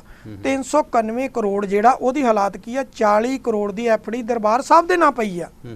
13 ਕਰੋੜ ਲਾਕਡਾਊਨ ਦੇ ਦੌਰਾਨ ਜਿਹੜੀ ਗੋਲਕ ਦੀ ਕਮਾਈ ਉਹ ਨਿਕਲੀ ਆ। 66 ਕਰੋੜ ਜਿਹੜਾ ਉਹ ਟਰਸਟ ਦੀ ਜਿਹੜੀ ਜਰਨਲ ਬ੍ਰਾਂਚ ਆ ਉਹਦੇ ਐਫਡੀ 'ਚ ਪਿਆ ਵਾ। ਠੀਕ ਹੈ, 50 ਕਰੋੜ ਜਿਹੜਾ ਬੇਰ ਸਾਹਿਬ ਗੁਰਦੁਆਰਾ ਸਾਹਿਬ ਆ ਜਿੱਥੇ 550 ਸਾਲਾ ਗੁਰੂ ਨਾਨਕ ਪਾਤਸ਼ਾਹ ਦਾ ਮਨਾਇਆ ਗਿਆ ਸੀ, ਉਹ ਉਹਦੇ ਚੋਂ ਬਚਿਆ ਹੋਇਆ ਉੱਥੇ ਐਫਡੀ ਪਈ ਆ 50 ਕਰੋੜ ਦੀ ਜਿਹੜੀ ਆ। 76 ਕਰੋੜ ਜਿਹੜਾ ਖਾਲਸਾ ਕਾਲਜ ਪਟਿਆਲੇ ਦੀ ਜਿਹੜੀ ਪ੍ਰਾਪਰਟੀ ਜ਼ਮੀਨ ਦਾ ਡਿਸਪਿਊਟ ਸੀਗਾ, ਜਿਹੜਾ ਪਹਿਲਾਂ 10-12 ਕਰੋੜ 'ਚ ਨਿਬੜਦਾ ਸੀ, ਉਹ 76 ਕਰੋੜ 'ਚ ਨਿਬੇੜਿਆ ਗਿਆ। ਇਹ ਤਾਂ ਬਹੁਤ ਮਹਿੰਗਾ ਸੌਦਾ ਪਿਆ ਇਹਦਾ। ਉਹ 76 ਕਰੋੜ ਰੁਪਇਆ ਖਾਲਸਾ ਕਾਲਜ ਪਟਿਆਲਾ ਨੇ ਵਾਪਸ ਕਰਨਾ ਸੀ ਐਜੀਪੀਸੀ ਨੂੰ, ਲੇਕਿਨ ਅੱਜ ਤੱਕ ਉਹ ਕੀਤਾ ਨਹੀਂ। ਇਸੇ ਤਰ੍ਹਾਂ 70 ਕਰੋੜ ਜਿਹੜਾ ਇਹਨਾਂ ਨੇ ਮੈਡੀਕਲ ਕਾਲਜ ਵੱਲੇ ਨੂੰ ਦਿੱਤਾ ਹੋਇਆ, ਜਿਹੜਾ ਅੱਜ ਤੱਕ ਜਿਹੜਾ ਉਹ ਵਾਪਸ ਨਹੀਂ ਹੋਇਆ। 69 ਕਰੋੜ ਧਰਮ ਪ੍ਰਚਾਰ ਕਮੇਟੀ ਦੇ ਕੋਲੇ ਐਫਡੀ ਪਈ ਆ। 7 ਕਰੋੜ ਉਹਨਾਂ ਕੋਲ ਇਸ ਤੋਂ ਐਕਸਟਰਾ ਪਿਆ ਵਾ। ਮਤਲਬ ਇੰਨਾ ਕੁਛ ਜਿਹੜਾ ਇਹਨਾਂ ਕੋਲ ਅਜੇ ਤੱਕ ਪਿਆ, ਤਕਰੀਬਨ ਮੇਰੇ ਹਿਸਾਬ ਨਾਲ 391 ਇਹ ਬਣਦਾ ਸੀਗਾ ਤੇ 350 ਕਰੋੜ ਪਹਿਲਾਂ ਪਿਆ। ਤੇ ਜਿਹੜਾ ਅਜੇ ਬਾਕੀ ਦੇ ਗੁਰਦੁਆਰਾ ਸਾਹਿਬਾਨ ਜਿਨ੍ਹਾਂ ਦੀ ਡਿਟੇਲ ਨਹੀਂ ਮਿਲ ਸਕੀ, 7 ਅਰਬ ਤੋਂ ਉੱਪਰ ਤੁਹਾਡੇ ਕੋਲ ਪਿਆ। ਫਿਰ ਜਿਹੜੀ ਅਪੀਲ ਅਕਾਲ ਤਖਤ ਸਾਹਿਬ ਦੇ ਜਥੇਦਾਰ ਨੂੰ ਕਰਨੀ ਚਾਹੀਦੀ ਸੀ, ਜਿਹੜੀ ਅਪੀਲ ਸ਼੍ਰੋਮਣੀ ਗੁਰਦੁਆਰਾ ਪ੍ਰਬੰਧਕ ਕਮੇਟੀ ਦੇ ਪ੍ਰਧਾਨ ਨੂੰ ਕਰਨੀ ਚਾਹੀਦੀ ਸੀ, ਉਹ ਅਕਾਲੀ ਦਲ ਦਾ ਪ੍ਰਧਾਨ ਤੇ ਸਰਪ੍ਰਸਤ ਕਰ ਰਹੇ ਕਿ ਕਣਕ ਜਿਹੜੀ ਆ ਉਹ ਗੁਰੂ ਦੇ ਲੰਗਰਾਂ ਲਈ ਭੇਜੋ। ਹਲਕਾ ਇੰਚਾਰਜਾਂ ਨੇ ਸੋਚਿਆ ਕਿ 2022 ਆ ਰਿਹਾ, ਉਸ ਤੋਂ ਪਹਿਲਾਂ ਜੇ ਸ਼੍ਰੋਮਣੀ ਗੁਰਦੁਆਰਾ ਪ੍ਰਬੰਧਕ ਕਮੇਟੀ ਆ ਗਈ ਹੈ ਤੇ ਸਾਡੇ ਹੱਥੋਂ ਸਾਰਾ ਕੁਝ ਖੁੱਸ ਨਾ ਜਾਵੇ। ਪਰ ਇਹ ਹੈ ਨਾ ਵੀ ਜਥੇਦਾਰ ਸਾਹਿਬ ਦੇ ਕਹੇ ਤੇ ਭੇਜਣੀ ਨਹੀਂ ਨਾ, ਉਹ ਤੇ ਅਕਾਲੀ ਦਲ ਦੇ ਪ੍ਰਧਾਨ ਦੇ ਕਹੇ ਤੇ ਭੇਜਣੀ ਆ ਲੋਕਾਂ ਨੇ। ਹਾਂ, ਤੇ ਫਿਰ ਉਹ ਜਿੱਦਾਂ ਭੇਜੀ ਗਈ ਉਹ ਵੀ ਸੁਣ ਲਓ। ਕਿਸੇ ਹਲਕੇ ਚੋਂ 400 ਕੁਇੰਟਲ ਗਈ, ਕਿਸੇ 550 ਗਈ, ਕਿਸੇ 600 ਕੁਇੰਟਲ ਗਈ। ਉਹਦੇ ਚੋਂ ਹਲਕਾ ਇੰਚਾਰਜਾਂ ਨੇ ਕਿਸੇ ਨੇ 150 ਕੁਇੰਟਲ ਮੁੱਲ ਖਰੀਦੀ, ਕਿਸੇ ਨੇ 200, ਕਈਆਂ ਨੇ 250 ਕੁਇੰਟਲ ਵੀ ਮੁੱਲ ਖਰੀਦੀ ਆ। ਕਈ ਵਿਚਾਰੇ ਸਰਕਲ ਪ੍ਰਧਾਨਾਂ ਨੇ ਮੁੱਲ ਖਰੀਦੀ ਆ। ਔਰ ਜਿਹੜੇ ਬਾਕੀ ਸਾਧ ਫਿਰਦੇ ਆ ਪਿੰਡਾਂ 'ਚ, ਉਹਨਾਂ ਜਿਹੜੀ ਇਕੱਠੀ ਕੀਤੀ ਉਹਨਾਂ ਨੇ ਵੇਚਤੀ ਲਿਆ ਕੇ। ਔਰ ਹਾਲਾਤ ਕੀ ਬਣੇ ਆ ਕਿ ਜਦੋਂ ਤੁਸੀਂ ਜਿਹੜੀ ਲੰਗਰਾਂ ਦੇ ਲਈ ਕਣਕ ਮੰਗਵਾ ਰਹੇ ਹੋ, ਪਹਿਲੀ ਗੱਲ ਤਾਂ ਅੱਜ ਤੱਕ ਟਵਾਣਾ ਸਾਹਿਬ ਕਦੀ ਨਹੀਂ ਸੀ ਇਸ ਤਰ੍ਹਾਂ ਪ੍ਰਚਾਰ ਹੋਇਆ। ਹਰ ਜ਼ਿਮੀਂਦਾਰ ਜਿਹੜਾ ਸੀ, ਜੇ ਉਹਦੇ 10 ਕਿੱਲੇ ਸੀ, ਉਹ ਕਹਿੰਦਾ ਸੀ 1 ਕਿੱਲੇ ਦੀ ਜਿਹੜੀ ਆ ਉਹ ਕਣਕ ਲੱਗ ਰੱਖ ਲਓ, ਉਹ ਜਿਹੜੀ ਸੀ ਉਹ ਸਿੱਧੀ ਗੁਰਦੁਆਰਾ ਸਾਹਿਬ ਪਹੁੰਚਾ ਦਿੰਦਾ ਸੀ। ਇਹ ਪਹਿਲੀ ਵਾਰ ਹੋਇਆ ਕਿ ਅਕਾਲੀ ਦਲ ਦੇ ਪ੍ਰਧਾਨ ਤੇ ਸਰਪ੍ਰਸਤ ਨੂੰ ਕਹਿ ਕੇ ਜਿਹੜੀ ਕਣਕ ਮੰਗਾਉਣੀ ਪਈ ਤੇ ਹਲਕਾ ਇੰਚਾਰਜਾਂ ਨੇ ਜਾਂ ਐਮਐਲਏ ਜਿਹੜੇ ਉਹਨਾਂ ਨੂੰ ਮੁੱਲ ਖਰੀਦਣੀ ਪਈ ਆ। ਇਹ ਕਿਤੇ ਨਾ ਕਿਤੇ ਘਾਟੇ ਬੰਦਾ ਸੌਦਾ ਰਿਹਾ। ਔਰ ਟਵਾਣਾ ਸਾਹਿਬ ਇਹਦੇ ਨਾਲ ਇੱਕ ਹੋਰ ਗੱਲ ਕਹਿ ਦਿਆ, ਜੇ 5 ਤਰੀਕ ਨੂੰ ਇਹਨਾਂ ਦਾ ਇਹ ਮਸਲਾ ਜਿਹੜਾ ਨਾ ਸੁਲਝਿਆ, ਜਿਸ ਤਰ੍ਹਾਂ ਦਿੱਲੀ 'ਚ ਹੋਇਆ, ਜੇ ਕਿਤੇ ਕੋਈ ਖੁਦਕਸ਼ੀ ਕਰ ਗਿਆ, ਇਹਦੇ 'ਚ ਫਸਣਾ ਕਿਹਨੇ ਆ? ਸ਼੍ਰੋਮਣੀ ਗੁਰਦੁਆਰਾ ਪ੍ਰਬੰਧਕ ਕਮੇਟੀ ਦੇ ਪ੍ਰਧਾਨ ਨੇ ਫਸਣਾ, ਜਿਹੜਾ ਮੀਤ ਸਕੱਤਰ ਆ ਉਹਨੇ ਫਸਣਾ, ਜਿਹੜਾ ਐਜੂਕੇਸ਼ਨ ਸੈਕਟਰੀ ਉਹਨੇ ਫਸਣਾ, ਤੇ ਜਿਹੜੀ ਡਾਇਰੈਕਟੋਰੇਟ ਸ਼੍ਰੋਮਣੀ ਗੁਰਦੁਆਰਾ ਪ੍ਰਬੰਧਕ ਕਮੇਟੀ ਲੱਗੀ ਹੋਈ ਹੈ ਐਜੂਕੇਸ਼ਨ ਦੇ ਨਾਲ ਸੰਬੰਧਿਤ, ਇਹ ਚਾਰਾਂ ਨੇ ਇਹਦੇ 'ਚ ਕਸੂਤੇ ਫਸਣਾ। ਇਹਨਾਂ ਨੂੰ ਇਹਦੇ 'ਚੋਂ ਭੱਜਣ ਲਈ ਥਾਂ ਨਹੀਂ ਮਿਲਣਾ। ਗੁਰੂ ਨਾਨਕ ਕਾਲਜ ਬਟਾਲੇ ਦੀ ਪਿਛਲੇ 14 ਮਹੀਨੇ ਤੋਂ ਤਨਖਾਹ ਨਹੀਂ ਮਿਲੀ ਹੋਈ। ਤੁਸੀਂ ਦੇਖੋ, ਜਿੱਥੇ 14 ਮਹੀਨੇ 15 ਮਹੀਨੇ 12 ਮਹੀਨੇ, ਕੀ ਮਜ਼ਾਕ ਆ ਕਿ ਜਿਹੜੇ ਟੀਚਰ ਪੜ੍ਹਾ ਰਹੇ ਨੇ ਉਹ ਤੁਹਾਡੇ ਮੁਲਾਜ਼ਮ ਨੇ ਤੇ ਤੁਸੀਂ ਆਪਣੇ ਮੁਲਾਜ਼ਮ ਨੂੰ ਤਨਖਾਹ ਹੀ ਨਹੀਂ ਦਿੰਦੇ। ਉਹਦਾ ਕਮੇਟੀ ਦੇ ਵੀ ਹਾਲਾਤ ਇਦਾਂ ਦੇ ਨੇ ਮੇਰੇ ਖਿਆਲ, ਉਹਨਾਂ ਨੇ ਜਾਰੀ ਕੀਤੀ ਕਿ ਨਹੀਂ? ਨਹੀਂ, ਅਜੇ ਤੱਕ ਟਵਾਣਾ ਸਾਹਿਬ ਉੱਥੇ ਨਹੀਂ ਕੀਤੀ, ਅਜੇ ਲੰਗਰਾਂ 'ਚ ਮਸ਼ਰੂਫ ਨੇ। ਹਾਂ, ਇੱਕ ਗੱਲ ਹੋਰ ਕਰਦੇ ਆ ਕਿ ਸ਼੍ਰੋਮਣੀ ਗੁਰਦੁਆਰਾ ਪ੍ਰਬੰਧਕ ਕਮੇਟੀ ਤੋਂ ਜਿਹੜੇ ਕਾਲਜ ਨੇ ਅਲੱਗ-ਅਲੱਗ, ਉਹਨਾਂ ਨੂੰ ਇੱਕ ਗ੍ਰਾਂਟ ਦਿੱਤੀ ਜਾਂਦੀ ਆ। ਉਹ ਗ੍ਰਾਂਟ ਇਹ ਹੁੰਦੀ ਆ ਕਿ ਤੁਸੀਂ ਅੱਗੇ ਜਿਹੜੀ ਕੰਸਟਰਕਸ਼ਨ ਹੋਰ ਚਾਹੀਦੀ ਆ, ਫਰਨੀਚਰ ਚਾਹੀਦਾ, ਉਹਦੇ ਲਈ ਆਉਂਦੀ ਆ। ਉਹ ਇੱਕ ਵਾਰੀ ਬੈਠ ਕੇ ਡਿਸਾਈਡ ਹੋ ਜਾਂਦਾ, ਜਿਹੜਾ ਮੀਤ ਸਕੱਤਰ ਆ ਉਹਦੇ ਤੇ ਜਿਹੜਾ ਐਜੂਕੇਸ਼ਨ ਸੈਕਟਰੀ ਤੇ ਡਾਇਰੈਕਟੋਰੇਟ ਉਹ ਬੈਠ ਕੇ, ਉਹਦੇ 'ਚ ਕੁਝ ਇੰਜੀਨੀਅਰ ਬੈਠਦੇ ਨੇ ਜਿਹੜੇ ਇਹਨਾਂ ਦੇ ਐਕਸੀਨ ਵਗੈਰਾ ਨੇ, ਉਹ ਬੈਠ ਕੇ ਡਿਸਾਈਡ ਹੋ ਜਾਂਦਾ ਵੀ ਉਹਨਾਂ ਨੂੰ ਕਿਹੜੀ ਚੀਜ਼ ਦੀ ਜ਼ਰੂਰਤ ਆ, ਜੋ ਰਿਕੁਆਇਰਮੈਂਟ ਉਹਦੇ ਲਈ। ਜਿਹੜਾ ਉੱਥੇ ਪਾਸ ਹੋਇਆ, ਜਿਸ ਕਾਲਜ ਦਾ 50 ਲੱਖ ਹੋਇਆ ਉਹਨੂੰ 15 ਦਿੱਤਾ ਗਿਆ, ਜਿਹਦਾ 25 ਹੋਇਆ ਉਹ 40 ਲੈ ਗਿਆ। ਉਹ ਕਿਹਨੇ ਦਿੱਤਾ, ਕਿਹਦੀ ਸਿਫਾਰਿਸ਼ ਤੇ ਆਇਆ, ਕਿਸੇ ਨੂੰ ਪਤਾ ਹੀ ਨਹੀਂ। ਮਤਲਬ ਜੇ 15 ਵਾਲਾ 40 ਲਿਜਾਂਦਾ ਤੇ ਜਿਹੜਾ ਵਿਚਾਰਾ 40 ਵਾਲਾ 50 ਵਾਲਾ ਵਾ ਉਹਨੂੰ 25 ਮਿਲਦਾ, ਤੇ ਇਹ ਕੀ ਕ੍ਰਾਈਟੇਰੀਆ ਵਾ? ਮਤਲਬ ਉੱਥੇ ਕ੍ਰਾਈਟੇਰੀਆ ਕੋਈ ਨਹੀਂ। ਜੇ ਅਧਿਆਪਕਾਂ ਨੂੰ ਰੱਖਣ 'ਚ ਕ੍ਰਾਈਟੇਰੀਆ ਨਹੀਂ, ਉਹਨਾਂ ਨੂੰ ਪਰਮਾਨੈਂਟ ਕਰਨ 'ਚ ਕ੍ਰਾਈਟੇਰੀਆ ਨਹੀਂ, ਜਿਹਦੀ ਐਮਏ ਕੀਤੀ ਹੋਈ ਆ ਉਹ ਪ੍ਰਿੰਸੀਪਲ ਆ, ਜਿਹਦੀ ਪੀਐਚਡੀ ਕੀਤੀ ਹੋਈ ਆ ਉਹ ਵਿਚਾਰਾ ਐਡਹੌਕ ਤੇ ਬੈਠਾ ਉੱਤੇ, ਉਹਦਾ ਐਕਸਪੀਰੀਅੰਸ ਵੀ ਉਹਦੇ ਤੋਂ ਵੱਧ ਆ। ਮਤਲਬ ਇਹ ਸਾਡੀਆਂ ਹਾਲਾਤਾਂ ਬਣੀਆਂ ਪਈਆਂ ਨੇ। ਜਦੋਂ ਅਸੀਂ ਬਿਲਕੁਲ ਜੇ ਇਹਦੇ 'ਚ ਪੁਖਤਾ ਪ੍ਰਬੰਧ ਸੁਧਾਰ ਨਾ ਹੋਈ ਤਾਂ ਸ਼੍ਰੋਮਣੀ ਅਕਾਲੀ ਦਲ ਨੂੰ ਵੱਡਾ ਖਮਿਆਜਾ ਇਹ 'ਚ ਭੁਗਤਣਾ ਪੈਣਾ। ਪਰ ਇਹਦੇ 'ਚ ਇੱਕ ਜਾਂਦੇ ਜਾਂਦੇ ਖੁਸ਼ਖਬਰ ਕਹਿ ਦਈਏ ਜੀ, ਅਕਾਲੀ ਦਲ ਵਾਸਤੇ ਵੀ ਹੈ ਤੇ ਸਿੱਖਾਂ ਵਾਸਤੇ ਤੇ ਹੈ ਹੀ ਹੈ, ਪੰਜਾਬ ਵਾਸਤੇ, ਕਿ ਜਿਹੜਾ ਦਿੱਲੀ ਕਟੜਾ ਜੰਮੂ ਮਾਰਗ ਸੀਗਾ ਐਕਸਪ੍ਰੈਸ ਹਾਈਵੇ, ਉਹਦੇ 'ਚ ਹੁਣ 5 ਸਿੱਖ ਧਾਰਮਿਕ ਸਥਾਨ ਤਰਨਤਾਰਨ ਸਾਹਿਬ, ਖਡੂਰ ਸਾਹਿਬ, ਸ਼੍ਰੀ ਅੰਮ੍ਰਿਤਸਰ ਨੂੰ ਫਿਰ ਨਾਲ ਜੋੜ ਦਿੱਤਾ ਗਿਆ, ਯਾਨੀ ਕਿ ਹਾਈਲਾਈਟ ਕਰਕੇ ਫਿਰ ਹੈ ਜਿਹੜਾ ਮਨਵਾ ਲਿਆ ਗਿਆ। ਹਾਂ ਨਹੀਂ, ਇਹ ਅੱਜ ਤੋਂ 8-9 ਦਿਨ ਪਹਿਲਾਂ ਹੋ ਚੁੱਕਿਆ ਸੀਗਾ। ਉਹਦੇ 'ਚ ਕੀ ਸੀਗਾ ਦੇਖੋ, ਹਰਸਿਮਰਤ ਕੌਰ ਇਹਦਾ ਕ੍ਰੈਡਿਟ ਲੈਣਾ ਚਾਹੁੰਦੇ ਸੀ, ਲੇਕਿਨ ਉਹਨੂੰ ਕ੍ਰੈਡਿਟ ਨਹੀਂ ਮਿਲਿਆ। ਉਸ ਤੋਂ ਪਹਿਲਾਂ ਗੁਰਜੀਤ ਸਿੰਘ ਔਜਲਾ ਤੇ ਸ਼ਵੇਤ ਮਲਿਕ ਨੇ ਦੋਨਾਂ ਨੇ ਇਹਦਾ ਐਲਾਨ ਕਰ ਦਿੱਤਾ। ਉਹ ਕ੍ਰੈਡਿਟ ਕਿਤੇ ਨਾ ਕਿਤੇ ਸ਼ਵੇਤ ਮਲਿਕ ਲੈ ਗਿਆ ਉਹਦੇ ਚੋਂ, ਕਿਉਂਕਿ ਜਿਸ ਦਿਨ ਸੱਚਖੰਡ ਸ੍ਰੀ ਹਰਮੰਦਰ ਸਾਹਿਬ ਮੱਥਾ ਟੇਕਣ ਗਿਆ, ਸ਼ੁਕਰਾਨਾ ਕਰਨ ਗਿਆ ਗੁਰਜੀਤ ਔਜਲਾ, ਉਹਨੇ ਸਪੈਸ਼ਲ ਧੰਨਵਾਦ ਜਿਹੜਾ ਉਹ ਸ਼ਵੇਤ ਮਲਿਕ ਦਾ ਕੀਤਾ ਕਿ ਸ਼ਵੇਤ ਮਲਿਕ ਜੀ ਮੇਰੇ ਨਾਲ ਗਏ, ਉਹਨਾਂ ਨੇ ਗੱਲ ਕੀਤੀ ਤੇ ਉਹਨਾਂ ਦੀ ਬਦੌਲਤ ਸਾਰਾ ਗੱਲ ਤਾਂ ਇਹ ਹੈ ਕਿ ਜਿਹੜਾ ਆਲਰੇਡੀ ਇਹ ਪਹਿਲਾਂ ਪਲਾਨ ਸੀ, ਇੱਕ ਵਾਰੀ ਰੋਕ ਕੇ ਫਿਰ ਹਾਈਲਾਈਟ ਕਰਦੇ ਨੇ, ਮਤਲਬ ਮਾਂ ਨਾਲ ਹੇਜਲੀ ਸੋ ਫੱਫੇ ਕੁੱਟਣੀ, ਇੱਥੇ ਫੱਫੇ ਕੁੱਟੇ ਜਾ ਰਹੇ ਨੇ ਇਸ ਤਰ੍ਹਾਂ ਦੇ ਮੁੱਦਿਆਂ ਦੇ ਵਿੱਚ। ਉਹ ਆਲਰੇਡੀ ਇੱਦਾਂ ਹੀ ਸੀਗਾ, ਹੁਣ ਐਜ਼ ਇਟ ਸਰਕਾਰ ਫਿਰ ਉਦੋਂ ਹੀ ਮੰਨ ਗਈ ਹੈ, ਵਿੱਚ ਦੀ ਇੱਕ ਵਾਰੀ ਰਿਜੈਕਟ ਕਰਕੇ ਫਿਰ ਉਸ ਨੂੰ ਫਿਰ ਹਾਈਲਾਈਟ ਕੀਤਾ ਗਿਆ। ਮਤਲਬ ਹਰ ਮੁੱਦੇ ਨੂੰ ਕੈਸ਼ ਕਰਦੇ ਨੇ ਕੁਝ ਸਿਆਸਤਦਾਨ। ਸੋ ਸਾਧ ਸੁਰਿੰਦਰ ਸਿੰਘ ਜੀ, ਤੁਹਾਡਾ ਬਹੁਤ ਬਹੁਤ ਧੰਨਵਾਦ, ਤੁਸੀਂ ਜੁੜੇ। ਸੋ ਇਸ ਦੇ ਨਾਲ ਹੀ ਮੈਂ ਪਰਮਿੰਦਰ ਸਿੰਘ ਟਿਵਾਣਾ ਆਪ ਸਭ ਅਕਾਲ ਚੈਨਲ ਦੇ ਸਤਿਕਾਰਯੋਗ ਦਰਸ਼ਕਾਂ ਤੋਂ ਜੋ ਪ੍ਰੋਗਰਾਮ ਸੱਚ ਦਾ ਸਾਹਮਣਾ ਦੇ ਨਾਲ ਜੁੜੇ ਨੇ ਉਹਨਾਂ ਤੋਂ ਆਗਿਆ ਚਾਹਾਂਗਾ। ਧੰਨਵਾਦ, ਸਤਿ ਸ਼੍ਰੀ ਅਕਾਲ।